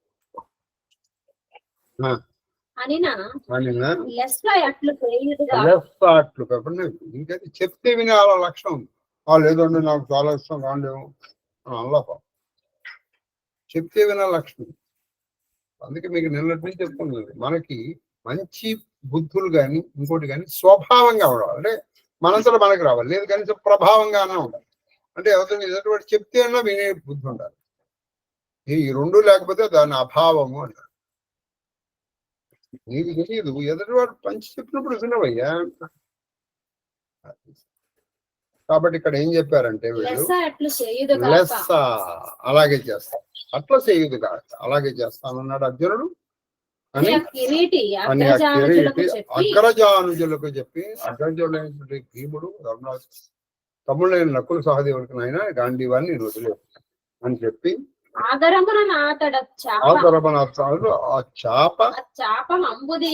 చాపం అంబుది ఎందు చాలా పరమాదరంతో దానికి ఆఖరిసారిగా నమస్కారం చేసి పరమాదరంతో అంబుదిలో సముద్రుడు తీసుకున్నాడు. ఆ సముద్రుడు వరుణదేవుడు తీసుకున్నాడు. అలా గాంధీవం వెళ్ళిపోయాడు. తదనంతరంబా కృషానుడు అంతర్థానుడు. కృషానుడు అంటే అగ్నిదేవుడు, ఆయన అంతర్థానుడు అయిపోయాడు. నా వచ్చిన పని అయిపోయింది, వీళ్ళకి చెప్పాడు. అర్జునుడు విన్నాడు, వెళ్ళిపోయాడు. ఎందుకంటే ఇది ఇచ్చింది అగ్నిదేవుడు కదా. ఇప్పుడు మీరు అనుకోవచ్చు వరుణదేవుడు వచ్చి అనగచ్చు, అంటే వరుణదేవుడు నువ్వెవరు ఆయన నాకు ఇచ్చావా అన్నట్టు. అందుకని అగ్నిదేవుడు నేను కదా, నేను నీకు ఇచ్చాను, అయితే అది నాది కాదు, వరుణుడు నుంచి నీకు ఇప్పించాను. ఎందుకంటే దేవకార్యం కోసం. ఎందుకంటే నువ్వు ఆ గాంధీవంతో అనేక మంది రాక్షసుల్ని, కాలకేయాది రాక్షసుల్ని, ఆ తర్వాత ఈ నాగుల్ని, ఆ తర్వాత కురుక్షేత్ర సంగ్రామాల్లో నీకు అది ఉపయోగపడుతుంది.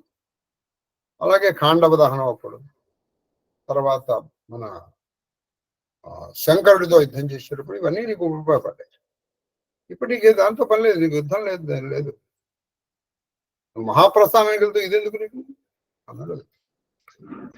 చేశారు, అయిపోయింది. గాంధీవం కూడా వెళ్ళిపోయారు. ఎలా వచ్చాయి చక్రము అవన్నీ ఎలా వెళ్ళిపోయావు? చక్రము, శ్రీకృష్ణుడి గుర్రాలు అవన్నీ ఎలా వెళ్ళిపోయాయో ఇంత పూర్వం నేర్చుకున్నాం మనం. శ్రీకృష్ణుడి రథం ఎలా వెళ్ళిపోయిందో నేర్చుకున్నాం. ఏది మొన్న మౌసల పదం. ఇప్పుడు ఈయన గాంధీవం అలా వెళ్ళిపోయింది.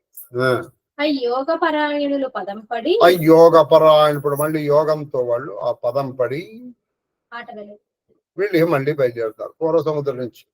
ఇప్పుడు దక్షిణ వైపుకి తిరిగారు. అంటే ప్రదక్షిణ పూర్వకంగా తిరగాలంటే ఇప్పుడు తూర్పు ఇలా కదా రావాల్సింది, క్లాక్ వైజ్. తూర్పు, పశ్చిమం, ఉత్తరం. దక్షిణాభిముఖత తలకొని ఇప్పుడు పూర్వ సముద్రం ఆగిపోయింది అంటే అక్కడ భూమి అయిపోయింది.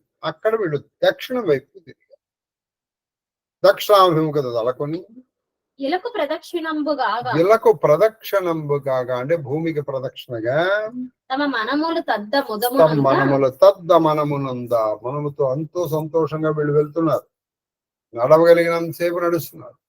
నడవలేని సమయం వచ్చినప్పుడు వాళ్ళు యోగంతో దాన్ని దాటుతున్నారు. యోగ బలంతో వాళ్ళతో వచ్చిన కుక్కతో సహా యోగ బలంతో దాటుతున్నారు. ఏది పెద్ద పెద్ద కొండలు, నదులు, అరణ్యాలు వచ్చినప్పుడు. తర్వాత మునమందన దశ వార్తి ఉపాంతమునకు ఈ దక్షిణం వైపున సముద్రం దగ్గరికి వెళ్ళారు. ఉపాంతం అంటే దగ్గరికి వెళ్ళారు. దక్షిణం వైపు ఉన్నటువంటి సముద్రం. ఇప్పుడు మీరు ఇటు తూర్పు అయిపోయింది. తూర్పు అయిపోయింది దక్షిణ వైపున సముద్రం దగ్గరికి వచ్చారు. వచ్చి అచ్చటి నుండి అక్కడి నుంచి పడమర మొగం అక్కడ ఈ దక్షిణం ఇంతవరకు దక్షిణం వైపు వెళ్ళాక ఇప్పుడు పడమర వైపుకి వెళ్ళారు. ఇప్పుడు తూర్పు, దక్షిణం, ఇటు పడమర ముఖమై అంటే పశ్చిమ దిక్కుగా వెస్ట్. పశ్చిమ జలనిధి తీరంబు పశ్చిమ జలనిధి తీరంబు అంటే ఇటు ఇక్కడ ఉన్నటువంటి జలనిధి సముద్ర తీరానికి వచ్చారు. చని ఉత్తరం ఎప్పుడు వెళ్ళారు. ఇక్కడ కూడా జలనిధి వచ్చింది. జలనిధి వచ్చిందంటే భూమి అయిపోయింది కదా. అప్పుడు ఉత్తరానికి వైపు వెళ్ళారు. అప్పుడు వీళ్ళు ఉత్తరం వైపు వెళ్ళారు. ఈ ఉత్తరం వైపున సముద్రం ఉండదు. ఎందుకని? అక్కడ ఉన్నది హిమాత్ పర్వతం. వారిది పొడవడిగిన యాదవేంద్రపురి సేరుగా అది ఆ ఉత్తరం వైపు వెళ్ళారు. యాదవపురం వీళ్ళు ద్వారకా నగరం వరకు వెళ్ళారు. ఎక్కడైతే ద్వారకా నగరం సముద్రంలో కలిసిపోయిందో అటు చంపకమాల అటజని ఆశ్రమంబున హిమాచలమును సమతిక్రమించి అక్కడికి వెళ్ళి అటు నుంచి హిమాచలమును సమత్క్రమించి అక్కడి నుంచి వీళ్ళు హిమవత్ పర్వత ప్రాంతాన్ని కూడా దాటారు. అంటే కేదారు కూడా దాటారు. ఆ కేదారు దాటినప్పుడే వీళ్ళు ఆ కేదార లింగం ఒకటి బయటపడి కేదారము అది పంచకేదారాలు అవన్నీ దాటారు. దాటి వారు అటవులు అంటే అరణ్యాలు, అరణ్య భూములు, నదులు అద్రులు అంటే కొండలు అంటే అరణ్య ప్రాంతాలు, నదులు అంటే అక్కడ చాలా నదులు ఉన్నాయి. అలకానంది, భాగీరథి, అలా కొన్ని నదులు ఉన్నాయి. ఈ నదులన్నీ దాటి కడుపెక్కు లంచితోత్కట దృఢయోగ సేవన అంటే వాళ్ళది గొప్పదైనటువంటి ఆ యోగ బలంతో వెళ్ళగలుగుతున్నారు అక్కడికి. అంటే ఒక సామాన్య మానవుడు నడవలేని ప్రదేశం దాటి హిమవత్ పర్వత ప్రాంతం కూడా దాటితే మేరు పర్వతం వస్తుంది. అది కేవలం దేవతల కాదు. అక్కడ వరకు వీళ్ళు వెళ్ళగలిగారు. ఏది సశరీరంగా దృఢయోగ సేవన నితాంత వర్తనముందుట గతఖేదులై అంటే ఏ విధమైన ఖేదము అంటే దుఃఖము, ఆయాసము, అలసట లేకుండా వెళ్ళారు. ఇది మరి ఇన్ని ఘోరారణ్యాలు, తర్వాత నదులు, అద్రులు అంటే కొండలు, ఇవన్నీ అలసట లేకుండా అలయక సొలయక వీళ్ళు అలయక సొలయక కలత ప్లస్ ఏ దుఃఖము లేకుండా వీళ్ళు వెళ్ళగలేరు. కారణం ఏంటంటే వీళ్ళు యోగ బలం వెళ్ళిందంటే యోగ బలంతో వెళ్ళారు. తూలక మేరు సమీపము తూలక అంటే ఇంత దూరం నడిచావనుకో నీకు అలసటతో నువ్వు తూలుతావు అంటే కాళ్ళు తొట్టు పడతాయి, తడబడకుండా వీళ్ళు ధైర్యంగా అలా వెళ్ళగలుగుతున్నారు. దానికి ఎక్కడి వరకు వెళ్ళి హిమవత్ పర్వత ప్రాంతం కూడా దాటి వీళ్ళు ఎక్కడి వరకు వెళ్ళారు? మేరు పర్వతం దగ్గరికి. మేరు దక్షిణ దిగ్భాగే అని చెప్తాం మనం. ఆ మేరు పర్వతం ఉన్న ప్రదేశమే సమస్త దేవతలకు నిలయం అని చెప్తారు. తర్వాత తర్వాత ఘట్టం ద్రౌపది మొదలగు వారు గత ప్రాణులై ఇదిగో ఇక్కడి నుంచి ఒక్కొక్కళ్ళు పడిపోవడం ప్రారంభిస్తారు. ఒక్కొక్కళ్ళు పడిపోతూ ఉంటారు వాళ్ళు. సీసపద్యం చనునప్పుడై ఏడుగురును చనునప్పుడు అలా వెళుతూ ఉండగా ఆ ఏడుగురు, ఇప్పుడు వీళ్ళంతమంది 7 ఉన్నారు. 7 ఎవరో మీకు తెలుసు కదా. పంచపాండవులు 5, 6 ఆవిడ ద్రౌపది, 7 ఆవిడ వీళ్ళతో వచ్చిన సారమేయం, ఆ సునకు. ఆ సునప్పుడు ఆ 7 అంటే మేరు పర్వతం వరకు వీళ్ళు 7 వెళ్ళగలిగారు. అక్కడ సమస్యలు వచ్చాయండి. సమస్య అంటే ఎవరికి వచ్చింది? పడిపోవడం ప్రారంభించారు. ఎవరి యోగ బలము తగ్గిపోయిందో వాళ్ళు పడిపోతున్నారు. ఇది ఇక్కడే అసలు రహస్యాలు. అంతవరకు అందరి యోగ బలం సరిగ్గా సమానంగా ఉంది, వెళ్ళిపోగలిగారు. యోగ బలం లేదనుకోండి, వీడు అరణ్యమే దాటలేడు, వాడు దాటుతాడు, వీడు ఉండిపోతాడు. అందరికీ యోగ బలం ఉందట, వాళ్ళతో వచ్చిన కుక్కతో సహా. ఇక్కడికి వచ్చేటప్పటికి ఏం జరిగిందంటే ఆ 7 అతి స్థిర యోగ సాధన పరులై, అతి స్థిర సాధన యోగ పరులై, స్థిరమైనటువంటి యోగ సాధన వల్ల సత్వరముగా భోవంగా వేగంగా వెళ్ళిపోతున్నారు. భోవంగా పాంచాల భూపపుత్రిక యోగం అయిపోయింది. ఆవిడ యోగ బలం తగ్గిపోవడం కాదు, 0 అయిపోయింది. తగ్గిపోతే ఆవిడ నెమ్మదిగా వెళ్ళాలి. అంచాలి ద్రౌపది యొక్క యోగ బలం అయిపోయింది. యోగ బలం అయిపోయింది. ఇప్పుడు మీకు ఇంకో చిన్న, మీ అందరికీ అర్థం కావాలంటే ఒక చిన్న ఉదాహరణ. ఇప్పుడు నువ్వు టికెట్ తీసుకున్నావు అనుకోండి, బస్సు వెళ్తుంది, నీ దగ్గర ఉన్నంత వరకు టికెట్ తీసుకున్నావు, నీ దగ్గర డబ్బులు అయిపోయినాయి. ఇప్పుడు ఏం చేస్తాడు? బస్సు తిప్పేస్తాడు. ఇంకా ఎవరి దగ్గర అయితే డబ్బులు ఉన్నాయో వాళ్ళు ఏం చేస్తారు? ఉదాహరణకి మనకి ఇంకో చెప్పాలంటే 100 రూపాయలు ఉన్నాయండి మన దగ్గర, లేదా 70 రూపాయలు ఉన్నాయి. అందరి దగ్గర ఒకరి దగ్గర 70 రూపాయలు, ఒకరి దగ్గర 60, ఒకరి దగ్గర 50, అలా ఎలా ఉంది. వీళ్ళు ఏం చేశారు? 10 రూపాయల వరకు అందరూ వెళ్ళారు. ఒక ఆవిడ దగ్గర 10 రూపాయలే ఉంది. ఆ 10 రూపాయల వరకు ఎక్కడ వెళ్ళకుందో వీళ్ళు అక్కడ వెళ్ళింది, అక్కడ ఆవిడ దింపేస్తారు. 20 రూపాయలు ఇంకోడు, 30 ఒకడు, 40 ఒకడు, 70 ఒకడు, 70 ఆఖరి వాడు 70 దగ్గర దింపేస్తారు. కానీ బస్సు వెళ్ళిపోతుంది. అదే కాలం. ఈ కాలం అనేటువంటి చతుష్పాదిలో ఎవడి యోగ బలం ఎంత ఉందో వరకు అంతవరకు వెళ్తాడు. వాడికి భార్య, కొడుక, పిల్లాడ, ఇంకోడ బాంధవ్యం ఏమి ఉండదు. అందుకే రుణానుబంధ రూపేణ పశుపతిని సుతాలయ రుణక్షయ క్షయ కాపుతో ఆవిడ యోగ బలం అయిపోయింది. అంతే, యోగ బలం అయిపోయిందంటే కొడుకు పడిపోవడం అంటే చనిపోయింది. ఇప్పుడు మీరు చూడండి, వీళ్ళు 5 పడిపోతారు. ఇక నేను భీష్మ మన ఆనుశాసిక వరంలో చెప్పాను, ఇక్కడ గారు ఒక భీష్ముడికి మాత్రమే వాడండి, కృష్ణుడికి కూడా వాడలేదండి. ఆ మాట, ఏ మాట తెలుసు గుర్తుందా? శవరత్నం. మా శ్రీకృష్ణ చెప్తున్నా, శవాల్లో రత్నం. అది శవం, ఇంకా దాంట్లో రత్నం ఏముందండి. అంటే భీష్ముడు అంతటి వాడిని కూడా శవం అంటాం ఆయనకి ఇష్టం లేదు. ఆ భీష్ముడి మీద ఉన్న గౌరవము, ప్రేమ అటువంటి. ఎందుకంటే ఆయన జీవితం అంతా త్రూఅవుట్ హిజ్ లైఫ్ సాక్రిఫైస్. ఎక్కడ అనిపించాడు ఆయన జీవితంలో? చిన్నప్పటి నుంచి ఆయన ఇదేగా. ఆ తల్లి దగ్గర ఉన్నప్పుడు ఏమన్నా కాస్త ఆడుకున్నాడేమో, గంగాదేవి దగ్గర. తల్లి దగ్గరికి వచ్చినప్పటి నుంచి ఒంటి దగ్గరికి వచ్చాడని పేరే గాని ఆయనకి ఎక్కడ ఆనందం ఉంది? ఎప్పుడు కుదురుకోవడం. అది అందుకే శవరత్నము అన్నారు ఆయన. ఇప్పుడు ద్రౌపది పడిపోబోతోంది, అంటే ద్రౌపది శరీరం వదిలివేయబోతోంది. యోగమడలిన మేదిని పడియనది. అయిపోయింది. ఆ యోగం అయిపోయేటప్పటికి ఇవిడ భూమి మీద పడిపోయింది. ద్రౌపది పడిపోయింది. వైశాఖ శుద్ధ దశమి.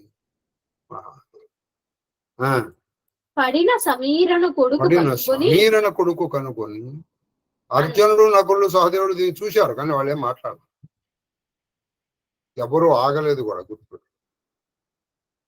అప్పుడు అలా పడిపోతే ఎవరు ఆగలేదు, వాళ్ళ ప్రయాణం వాళ్ళు చేస్తారు. కానీ భీముడు చూశాడు, ఏమిట్రే శివుడు యోగ బలం ఎందుకు తగ్గింది, శివుడు పడిపోవటం ఏంటి అన్నాడు. అన్నతో చెప్పి అన్నయ్య ధర్మనందన ద్రౌపది సరిపోయింది అన్నయ్య, అలాగా అన్నాడు అంతే, ఏం అనలేదా. దీన్ని ఉపేక్ష అంటారు. ఉపేక్ష అంటే నిర్లక్ష్యం కాదు అక్కడ. కానీ సరే అంటే దాన్ని ఏమంటారు, జస్ట్ సాక్షీభూతం. ఓహో అలాగా అన్నాడు. ఆయన ఆ ప్రయాణం ఆపలేదు. ఆయన ఆపకపోతే వీళ్ళు ఎవరు ఆపరు, వెళ్ళిపోతారు. వీళ్ళు కూడా వెళ్ళిపోతారు. ఈవిడ ఇలా పడిపోయింది ఇక్కడ, ఇక్కడ ఇలా పడిపోయి ఉంది. ఎవరు, ద్రౌపది శరీరం పడిపోయింది. అయ్యతివ వలన కానమెన్నడు ధర్మహాని, అయ్యతివ వలన ఎన్నడు కానము ధర్మహాని. ఏమిటన్నా ఇది, ఏమిటి విచిత్రం. ఆవిడ వల్ల మనకి ఎప్పుడు ధర్మహాని కలగలేదే. ఆవిడ మన ఎప్పుడు ధర్మంలో నిలబెట్టింది ఆవిడ. అటువంటి ఆవిడ ఇవాళ ఎందుకు పడిపోయింది అన్నయ్య. ఇట్లా అగుటకు నరయంగ కథమేమి. బాగా ఆలోచి చూస్తే ఇలా ఆవిడ పడిపోవటానికి, ఇలా పడిపోయి చనిపోవడానికి కారణం ఏంటన్నయ్యా అని అడిగాడు భీముడు ధర్మరాజు. అని విషణ్ణుడగుచు చాలా బాధపడుతున్నాడు. కానీ ఈవిడ పాపం ఆవిడ అలా అనుగమించి, ఆవిడ వల్ల ఎప్పుడు ధర్మహాని కలగలేదు. ఎన్నో కష్టాలు పడింది, ఎన్నో కష్టాలు. చరిత్రలో ఏ స్త్రీ పడని కష్టం కూడా ఆవిడ ఏకవస్త్రంగా ఉండగా వీళ్ళు వివస్త్రం చేయడానికి ప్రయత్నం చేస్తే అది కూడా పడింది, పట్టుకోదు. ఎన్ని కష్టాలండి, సైంధవుడి దగ్గర నుంచి, కీచకుడి దగ్గర నుంచి, ఇలా ఒకటా రెండా ఇలా పడింది. ఇటు పడినటువంటి ఆవిడ ఇవాళ పడిపోయింది అని బాధతో అన్నయ్యని అడిగాడు, ఎందుకన్నయ్య ఇలా జరిగింది. ఆవిడ వల్ల ధర్మహాని ఏమీ లేదే. అంటే నీ యోగం ఎన్నాళ్ళు వరకు ఉంటుందంటే నీ దగ్గర ధర్మం ఉన్నంత వరకే ఉంటుంది. ఇది బాగా బాగా బాగా గుర్తుపెట్టుకోండి. ధర్మం ఉన్నంత వరకే నీ దగ్గర యోగము అంటే కలయిక. అదేదో యోగా June 21 చేసి యోగా దినం కాదు అది. యోగాలకి దినం పెట్టకండి. ఈ యోగము అంటే ధర్మము, యోగం అంటే కలయిక. అంటే ఆ ధర్మముతో నీ కలయిక ఉన్నంత వరకు నీకు హాని జరగదు.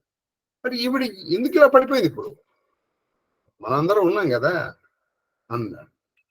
అడిగిన నాతడు అప్పుడు చెప్తాడు, నాయన దీనికి ఒక కారణం ఉందయ్యా అని చెప్పాడు. ఏమిటి ఆ కారణం అంటే, ఈ మగువ, ఈ స్త్రీ ఇంద్రతనయ దశ పక్షపాతి.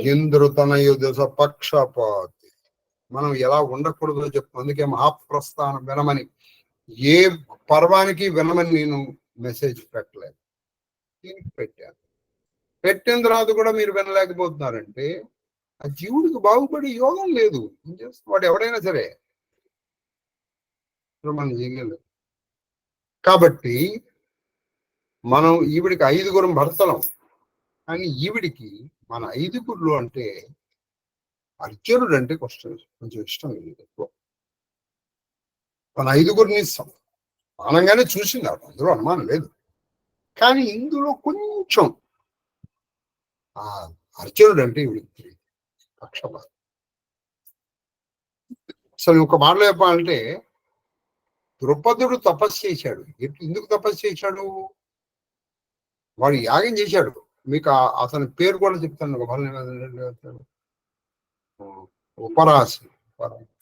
ఉపయాజి, యాజి ఉపయాజి.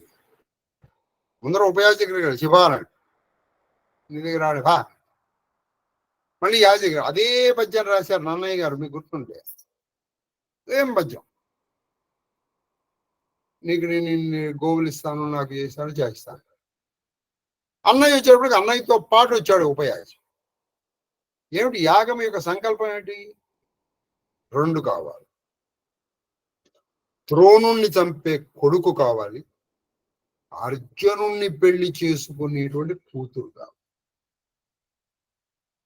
ఆయన ఇది కాదు. మీకు అప్పుడు చెప్పాను కూడా, ఆయన అక్షతలు ఎలా వేసేసి ఆవిడ యజ్ఞంలోంచి ఎలా పడ్డారు. అందుకే ఆవిడ పేరు యాజ్ఞశైలి. కాబట్టి ఆవిడ పుట్టింది అసలు అర్జునుడిని పెళ్లి చేసుకోవడానికి. అయితే ఏం జరిగింది? ఆయన తీసుకొచ్చాడు. తీసుకొచ్చి వాళ్ళ అమ్మకి చెప్పకుండా, అమ్మ నేను తీసుకొచ్చాను, అయితే 5 పంచుకుంటాను. ఆవిడ అన్న మాట తప్పదు. అదే అర్జునుడు ఊర్వశితో చెప్తాడు, ఆడి తప్పని మాయమ్మ అభిమతాన సత్యమెరిగిన వ్యాసుని శాసనాన పడతికి ఈశ్వరుడు సగిన బరబలాన నడచుచున్నట్టి ధర్మబంధమిది వనిత. ఆవిడికి ఈశ్వరు, అదంతా మనం ఆది పర్వంలో బాగా నేర్చుకున్నాం. ఆవిడ గత జన్మ ఇదంతా కూడా. ఈ 5 సమానంగా చూసినప్పటికీ అర్జునుడు అంటే ఆవిడ కొంచెం ప్రేమ, మనందరిలో కొంచెం పక్షత. అందువల్ల ఆవిడకి యోగ బలం పోయి సరే పక్షపాతం ఎంత గొప్ప. కాబట్టి అందరినీ సమానంగా చూడటం నేర్చుకో, అందరినీ సమానంగా చూడటం. మీరు లలితా సహస్రం చదువుతారా? లలితా సహస్రంలో 1000 నామాలు అనుకున్నాం, కొంచెం 1000 పైన ఉంటాయి అనుకోండి.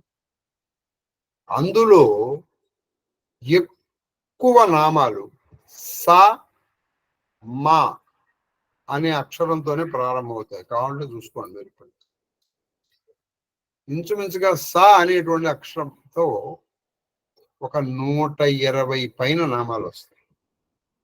మా అనే అక్షరంతో ఇంచుమించుగా ఒక 100. సా మాతో ప్రారంభమైన నామాలు ఇంకే అక్షరంతో ప్రారంభం. సమా అంటే సమానత్వము. యోగం అంటే ఏంటంటే సమత్వం ఉచ్యతే, అందరినీ సమానంగా చూడటమే యోగం. వీడు నాకు సహాయం చేశాడు, వీడిని ఇక్కడ పెట్టుకో, వీడు పక్కన పెట్టే, పడిపోతావు నువ్వు ద్రౌపదిలాగా. ద్రౌపది పడిపోయిందని మనం కథ వింటే సరిపోదు, మనం అందరినీ సమానంగా చూడటం నేర్చుకోవాలి. మన ఇంటికి భోజనానికి వచ్చారండి 10 మంది, 10 మందిని అలాగే చూడాలి. వీడు బాగా ఏదో పెద్ద ఆఫీసర్, వాడి చుట్టూ 10 సార్లు తిరిగి తెలుసుకున్నాడా అబ్బా. మహాదేవుడి దేవల మన ఇంట్లో అలా ప్రతి వాళ్ళ నుంచి అడగడం జరుగుతుంది. మీరు గమనించాలి. అలా సమానంగా చూడకపోతే యోగ బలం తగ్గిపోతుంది. ఈవిడ అర్జునుడు అంటే ఈవిడికి ఇష్టం రా నాన్న, మనందరూ 5 కదా, అందుకని ఈవిడికి యోగ బలం తగ్గిపోతుంది. దాన చేసి సుకృతములు ఫలింపలు. అందువల్ల ఈవిడ ఎన్నో సుకృతాలు చేసింది, కానీ అవి ఫలించట్లేదు. అది ఏమిటండి మరి, ఇన్ని సుకృతాలు చేసింది కదండి. చక్కగా ఒక మాట చెప్తాను, కడివేడు పాలు, మంచి గుమ్మ పాలు, అందులో ఒక విషము బిందువు తాగుతావు. అది విషం బిందువు ఒకటే, కడివేడు గుమ్మ పాలు తాగుతావా? పోని విషం వరకు ఎందుకండి, వాళ్ళు చక్కటి పాలు ఉన్నాయి. ఎవడో కుర్రాడు అటు వెళ్తూ ఒకటిని అందులో వదిలేసాడు, తాగుతావా? ఆ పై తీసేసి తాగవు కదా, మొత్తం అంతా పాడైపోతుంది. కాబట్టి ఈవిడ ఎన్ని చేసినప్పటికీ పక్షపాతం ఉండటం వల్ల ఆవిడ సుకృతాలు ఫలించలేదు. ధర్మరాజు ఈ మహాప్రస్థానం అంతా ధర్మరాజుకి పరీక్ష అండి. మొత్తం మహాప్రస్థానం ధర్మరాజు పరీక్ష, ఆయనకి పరీక్ష. ఫలింపవి జూవి దీనికి ఫలింపము సువ్వే ఫలింపకపోవడం మూలంగానే సుమా దీనికిట్టు దురవస్థ దీనికి వాటిల్లే దురవస్థ వాటిల్లి. ఈడ్య చరిత. మంచి అందరి చేత ప్రశ్నింపబడేటువంటి మంచి చరిత్ర గల ఓ భీమసేన, ఈవిడికి దురవస్థ ఎందుకు వచ్చిందంటే ఆవిడ సుకృతాలు ఇంతవరకే ఫలించాయి. ఆవిడికి అర్జునుడు అంటే కొంచెం పక్షపాతం. మరి ఉండదా అండి? ఆయనే కదా అసలు మర్చిగా. అర్జునుడు కొంచెం మంచి అందగాడు కూడా. అందుకే ఆయన చూసి ఉలూపి చిత్రాంగద ఇంతమంది, సుభద్ర కదా, ఇంతమంది వచ్చారు ఆయన చూసి. అందుకే అది ఉండొచ్చు. ప్రతాపవంతుడు కూడా. ఇక వీళ్ళిద్దరికి కలర్ మ్యాచింగ్ కూడా ఉంది. ఆయన నలుపు, ఈవిడ నలుపు. కానీ ఈవిడ 5గురిని భర్తలుగా ఉన్నప్పుడు 5గురిని ఒకేలాగా చూడాలి. చూసింది పాపం చాలా కొంచెం మనస్సులో ఆవిడ బయటికి కనపడిన నివలా అది పాపం. మనసులో ఆవిడకి అర్జునుడు అంటే ఇదిగా. అందుకని ఈవిడికి దురవస్థ వచ్చింది, వదిలేసేయాలి. అంటే ఆవిడ అలా వదిలేశారు. ఆ శరీరానికి అంచేసి ఇదేమి లేదు, ఇక అయిపోయింది, వదిలేశారు. వీళ్ళు వెళ్ళిపోతున్నారు. అని పలికి సమాధానము తన బుద్ధిని స్థిరము చేసి అది ఆయన సమాధాన పడ్డాడు. అంతేగాని ఈయన దిగులు పడలేదు. ఎవరు? ధర్మరాజు. ఆ భీముడు కూడా ఆయన దిగులు పడమాక, ఆవిడ దురవస్థ చేసుకున్న వాడికి చేసుకున్నంత మహాదేవ.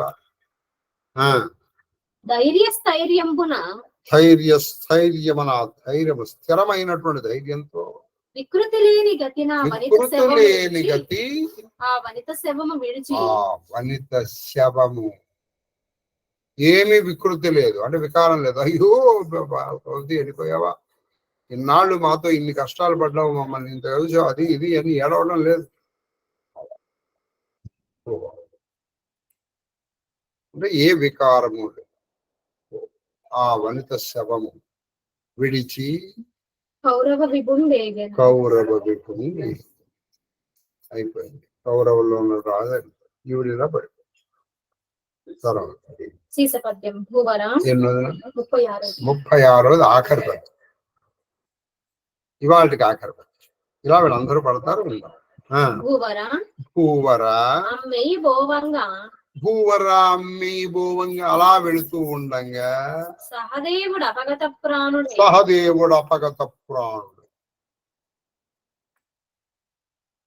ఇలా వెళుతూ కొంత దూరం వెళ్ళేటప్పటికీ సహదేవుడు అపగత ప్రాణుడు అంటే ప్రాణం లేనివాడు పడిపోయాడు. ఆయన పడిపోయాడు. మళ్ళీ భీముడు అడిగాడు, అన్నయ్య సహదేవుడు అవని పడిన భూమి మీద అపగత ప్రాణుడై ప్రాణం లేకుండా పడిపోతే అది చూసి వాయుజుడు ధర్మతనయుని కెరిగించి వాయుజుడు ఆ వాయువర ప్రసాది అయినటువంటి భీముడు ఆ ధర్మరాజు ప్రసాదమైనటువంటి ధర్మరాజుకి ఎరిగించి, అన్నయ్య సహదేవుడు అన్నయ్య, చిన్నవాడు అన్నయ్య, పడిపోయాడు అన్నయ్య. ఇతడు అనహంకారుడు. సరే, ఆవిడంటే పక్షపాతం ఉంది, ఆవిడ యోగ బలం తగ్గిపోయింది, పడిపోయింది. మరి ఈయనేమైంది అన్నయ్య?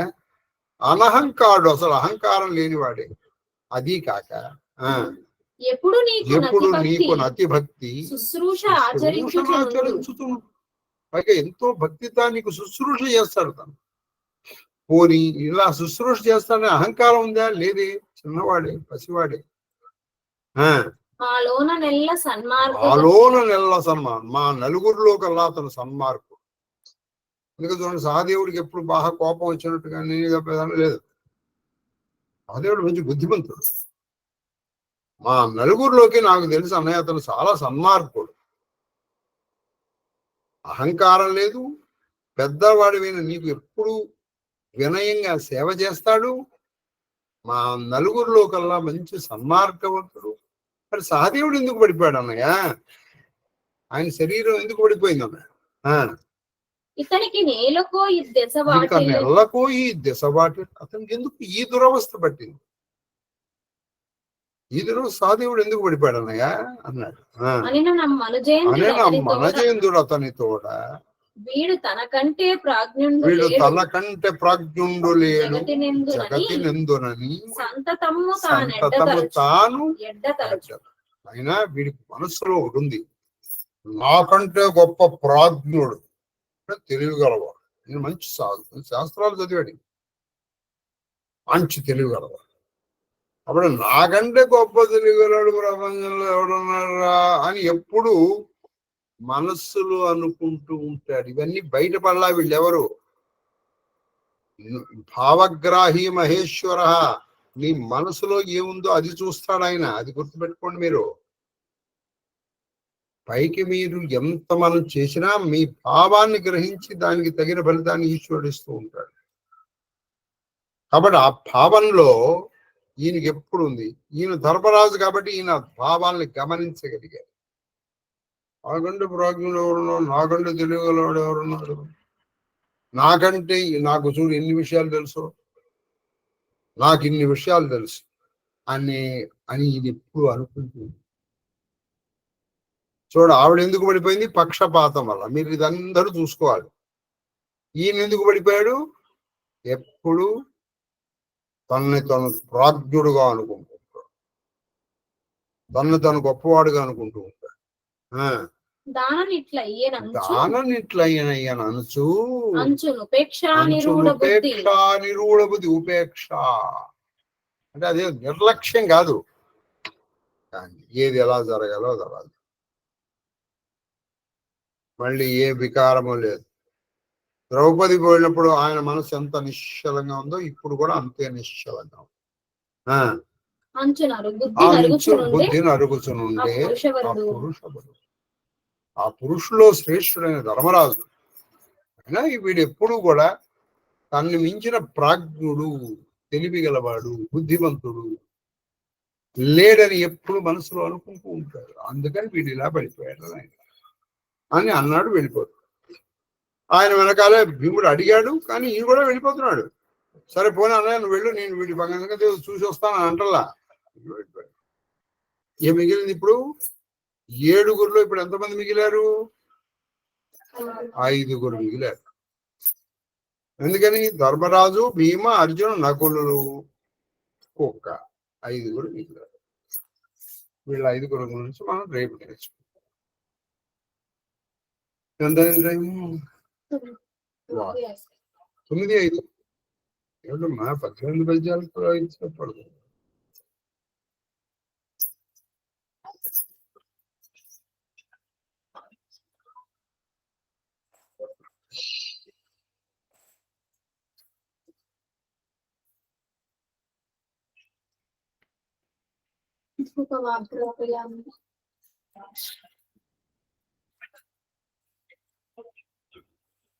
సాక్షాత్ దీపం దర్శయామి.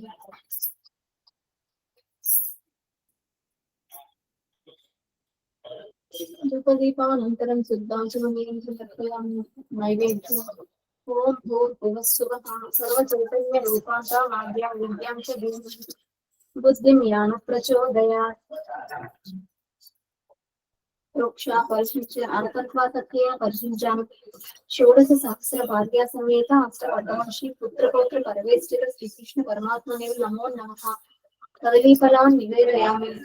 ఓం ప్రాణాయ స్వాహ, ఓం అపానాయ స్వాహ, ఓం జ్ఞానాయ స్వాహ, ఓం ఉదానాయ స్వాహ, ఓం సమానాయ స్వాహ, ఓం బ్రహ్మణే స్వాహ. మధ్య మధ్య పానీయం సమర్పయామి. పుష్ప ప్రక్షాళయామి, పాదో ప్రక్షాళయామి, ముఖ ప్రక్షాళనం సమర్పయామి, తాంబూలం సమర్పయామి. తాంబూల చర్వణానంతరం సిద్ధాచమయం సమర్పయామి. మంగళమంగళ నీరాజన దీపం.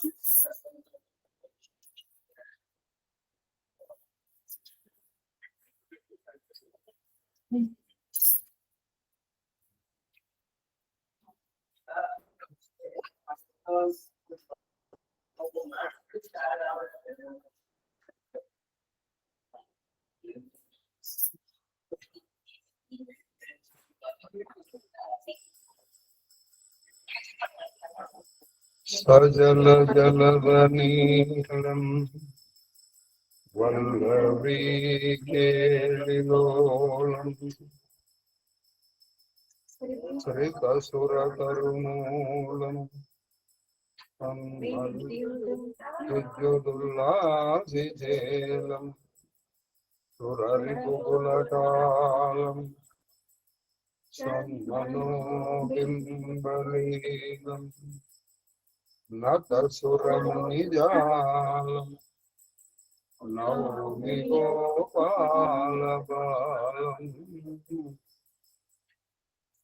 ఆనందమంగళకర్పూర నీరాజన దీపందయామి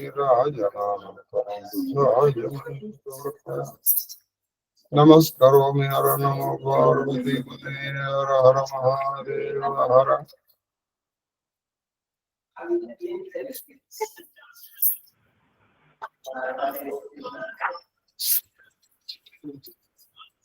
శీలికి నీతి శాలికి వశీకృత శూలికి బాణహస్త నిర్మూలికి ఘోర నీరద విముక్త శిలాహత గోప గోపికా పాలికి వర్ణ ధర్మ పరిపాలికి అర్జున భూజ యుగ్మ సంచాలికి విపుల చక్ర నిరుద్ధ మరీచి మాలికి చామరం వేజయామి స్వస్తి ప్రజాభ్య పరిపాలయంతాం న్యాయేన మార్గేణ గోబ్రాహ్మణేభ్యః శుభమస్తు నిత్యం లోకాః సమస్తాః సుఖినో భవంతు కాలే వర్షతు పర్జన్యః పృథివీ సస్యశాలినీ దేశోऽయं శోభరహితో బ్రాహ్మణాः సంతు నిర్భయాः పుత్రాः పుత్రిణः సంతు పౌత్రిణः అదనాసనంతు జీవేమ శరదాం శతం సహ కుటుంబం వారం రక్షంతు సర్వే జనాన్ రక్షంతు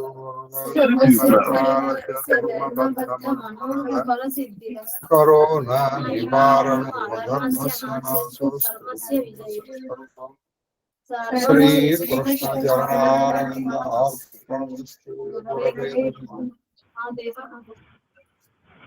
మహాదేవ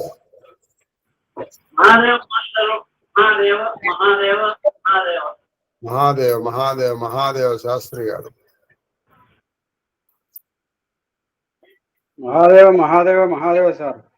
మహాదేవ మహాదేవ మహాదేవ నైనా కేక్ చిన్న డౌట్ అడగచ్చా అడుగు నాయనా సార్? టోటల్ మహాభారతంలో అంత్యేష్టి జరగని 4 శరీరాలే కదా సార్? అంటే చాలా ఇప్పుడు వీళ్ళకి అంచేష్టి జరగని వీళ్ళు ఏం చేశారంటే వీళ్ళు భూమి దాటి వెళ్ళిపోయారు, అంటే మేరు పర్వతానికి వెళ్ళిపోయారు. ఎక్కడ అంచేష్టి అవసరము లేని ప్రదేశానికి వీళ్ళు వెళ్ళిపోయారు. చాలా చక్కటి ప్రశ్న వేసావు నేను. నేను ఆఖరిలో చదువుతున్నా, నువ్వు ముందరే చెప్పించాను. అది ఆ రకంగా ఏం జరిగిందంటే ఇప్పుడు వీళ్ళు ఉత్తర ప్రదేశంలో మొత్తం హిమవత్ పర్వత ప్రాంతం దాటి మేరు పర్వతం, అంటే ఎక్కడ ఈ దేవతలకు నివాసమైన స్థానం ఉందో అక్కడి వరకు వీళ్ళు వెళ్ళారు. అక్కడి నుంచి వీళ్ళు ముందరికి వెళ్ళాలి, ఇది స్వర్గానికి. సశరీరంగా వీళ్ళకి స్వర్గానికి వెళ్ళిపోతున్నారు వీళ్ళందరూ. కానీ వీళ్ళకి అక్కడ వరకు, అంటే భూమి దాటే వరకు అందరికీ యోగ బలం ఉంది. సశరీరంగా వెళ్ళేంత యోగ బలం వీళ్ళల్లో లేదు.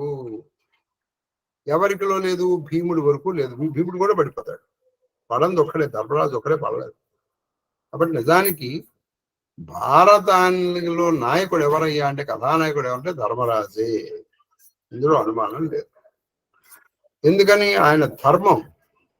ఇప్పుడు ఆయన ప్రతి చోట ఆయన దగ్గర ఇది లేదు కాబట్టి ఆయన ముందరికి వెళ్ళాడు. ఇప్పుడు పక్షపాతం ఆయన దగ్గర లేదు, అందుకే ఆయన ముందరికి వెళ్ళగలడు. 2, తనే గొప్పవాడు అనుకునేటువంటి లోపల భావన, అంటే తను చాలా గొప్పవాడు అన్న భావన లేదు ఆయన, అందుకని ఆయన ముందరికి. ఇవి కూడా వీళ్ళ మిగతా వాళ్ళకి ఉన్నాయి. మిగతా వాళ్ళకి ఎక్కడొక్కడ ఉన్నాయి, వాళ్ళందరూ పడిపోయారు. ఆయన ఒక్కడే మిగిలాడు. ఆయన కుక్క మిగిలాడు. కాబట్టి ఇక్కడ వ్యాస భారతంలో చాలా స్పష్టంగా చెప్పారు నువ్వు ఇప్పుడు అడిగిన ప్రశ్న. వీళ్ళకి అంత్యేష్టి ఎందుకు జరగలేదయ్యా అంటే అక్కడ అంత్యేష్టి చేయవలసిన అవసరమే లేదు. అంత్యేష్టి చేయవలసిన అవసరము లేని ప్రదేశానికి వెళ్ళిపోతారు. అంటే ఏమిటి, మనం చెప్పాలంటే ఆ భూకక్షని దాటారండి వీళ్ళు. భూకక్షని వీళ్ళు దాటి ఆ దాంట్లోకి ప్రవేశించారు. అక్కడి నుంచి వీళ్ళు పట్టం ప్రారంభం. ఆ పై దానికి వీళ్ళు వెళ్ళలేకపోయారు. వీళ్ళకు ఉన్నటువంటి బలహీనతల మూల అది నాయన మహాదేవ్. మరో చిన్నది చెప్పినాను. ఇప్పుడు ఉత్తర సముద్రం అంటే ఇప్పుడు మనం ఉన్న దానిలో ఏదనుకోవచ్చు సార్ ఫిజికల్ గా ఇప్పుడు ఉన్న వాటికి కాదా, ఉందా ఏమన్నా? ఇది ఇంకొక చాలా మంచి ప్రశ్న, చెప్తాను. దీనికి కూడా చెప్తాను. ఒకప్పుడు మన భారతదేశం, ఇప్పుడు మన భారతదేశము ద్వీప కల్పం, పెనిన్సులా. ఒకప్పుడు మన భారతదేశం ద్వీపం. ద్వీపం అంటే ఐలాండ్. మనకి తూర్పు సముద్రం అంటే బంగాళాఖాతం, సరే దక్షిణ సముద్రం ఇండియన్ ఓషన్ అంటే ప్రస్తుత భాషల్లో, ఇటు పశ్చిమ సముద్రం అంటే అరేబియన్స్,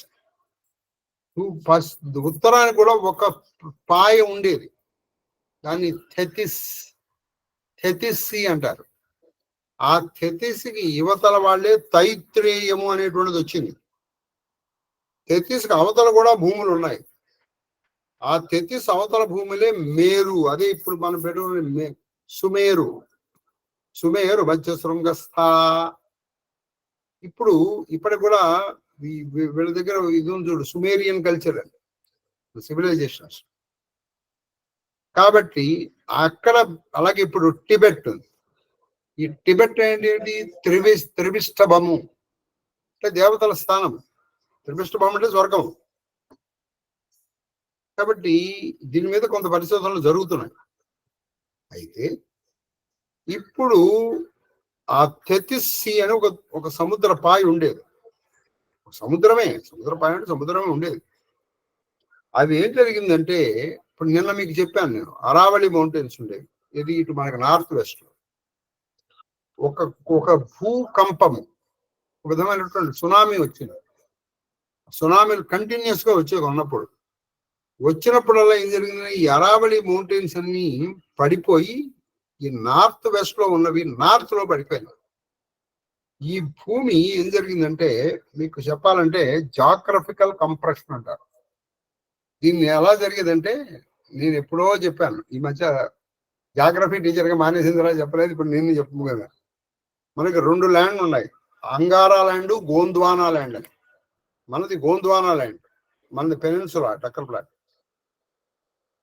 ఇప్పుడు వింధ్యా పర్వతం ఉంది కదా, అంటే వింధ్యా సాత్పుర పర్వతాలు, అంటే మన ఉజ్జయిని తర్వాత భూములు లేవు ఒకప్పుడు. ఉజ్జయిని తర్వాత ఇటువైపుగా కొంత భూములే ఉండేవి, అదంతా సముద్రం.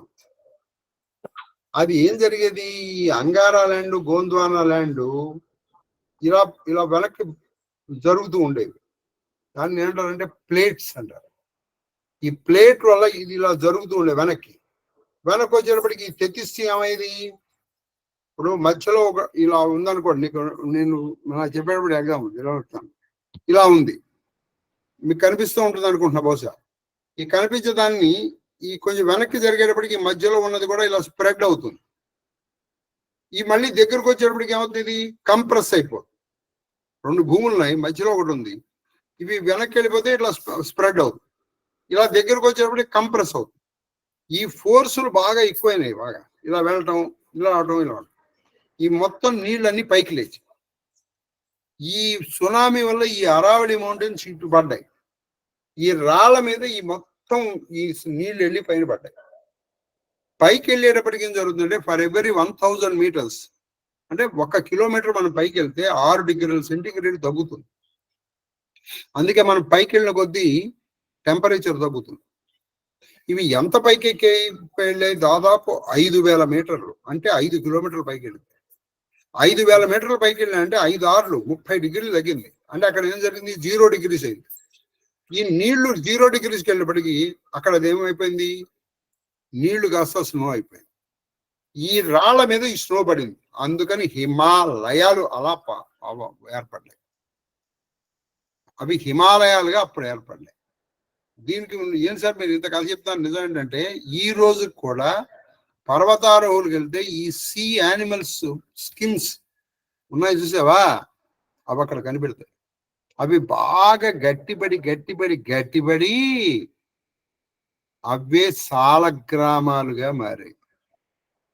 మత్స్యము మనం తెచ్చుకుని పూజ చేస్తూ ఉంటాం, మత్స్యము కూర్మము ఇటువంటివి అవి సాలగ్రామాలకు బాగా గట్టిపడి రాయిలాగా అయిపోయింది. అవి నాకు ఒక ఆయన తెలుసు, ఆయన దగ్గర ఎటువంటి సాలగ్రామాలు అంటే అవి నీళ్ళలో వేస్తే కదులుతూ ఉంటాయి, అంటే అందులో జీవం ఇంకా పూర్తిగా పోలా. కాబట్టి ఈ సీవి అక్కడ పడ్డాయి.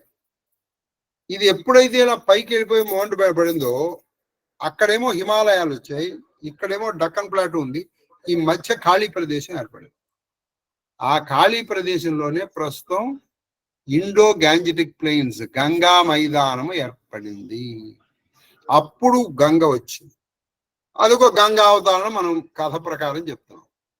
ఈ గంగా, బ్రహ్మపుత్ర, ఇండస్ ఈ రివర్లు ఆ పైనుంచి తీసుకొచ్చేటువంటి ఒండ్రు మట్టి అల్యూవియల్ సాయిల్, దాంతో గంగా మైదానం ఏర్పడి ఆ గ్యాప్ ఫిలప్ అయిపోయింది. కాబట్టి ఉత్తర సముద్రం అంటే తెతిస్, అన్ని ఆ తెతిస్ నుంచి వచ్చిందే తైత్రేయ ఉపనిషత్తు. మహాదేవ్ మహాదేవ మహాదేవ సార్. మహాదేవ్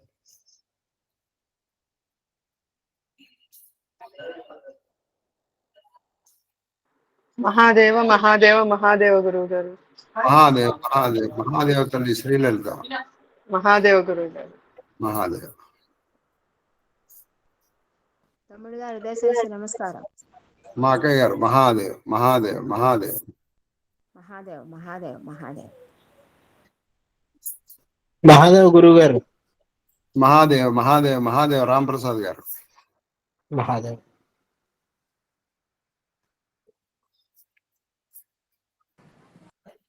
నమస్తే గురుగారు. మహాదేవ. మహాదేవ్ మహాదేవ్ మహాదేవ్ విశ్వామిత్రుడు వారు. మహాదేవ్ మహాదేవ్ మహాదేవ్ గురుగారు.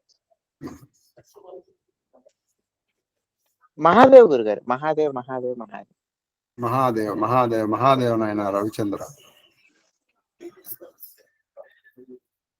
మహాదేవ గురుగారు. మహాదేవ మహాదేవ మహాదేవ మహాదేవ్ మహాదేవ్ మహాదేవ్ హిమక్క.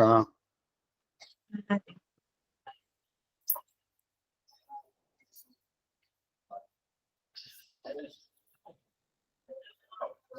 మాస్టర్ గారు నమస్కారం. మహాదేవ మహాదేవ మహాదేవ మహాదేవ్ మహాదేవ్ మహాదేవ్ తల్లి జయలక్ష్మి గారు. మహాదేవ మాస్టర్.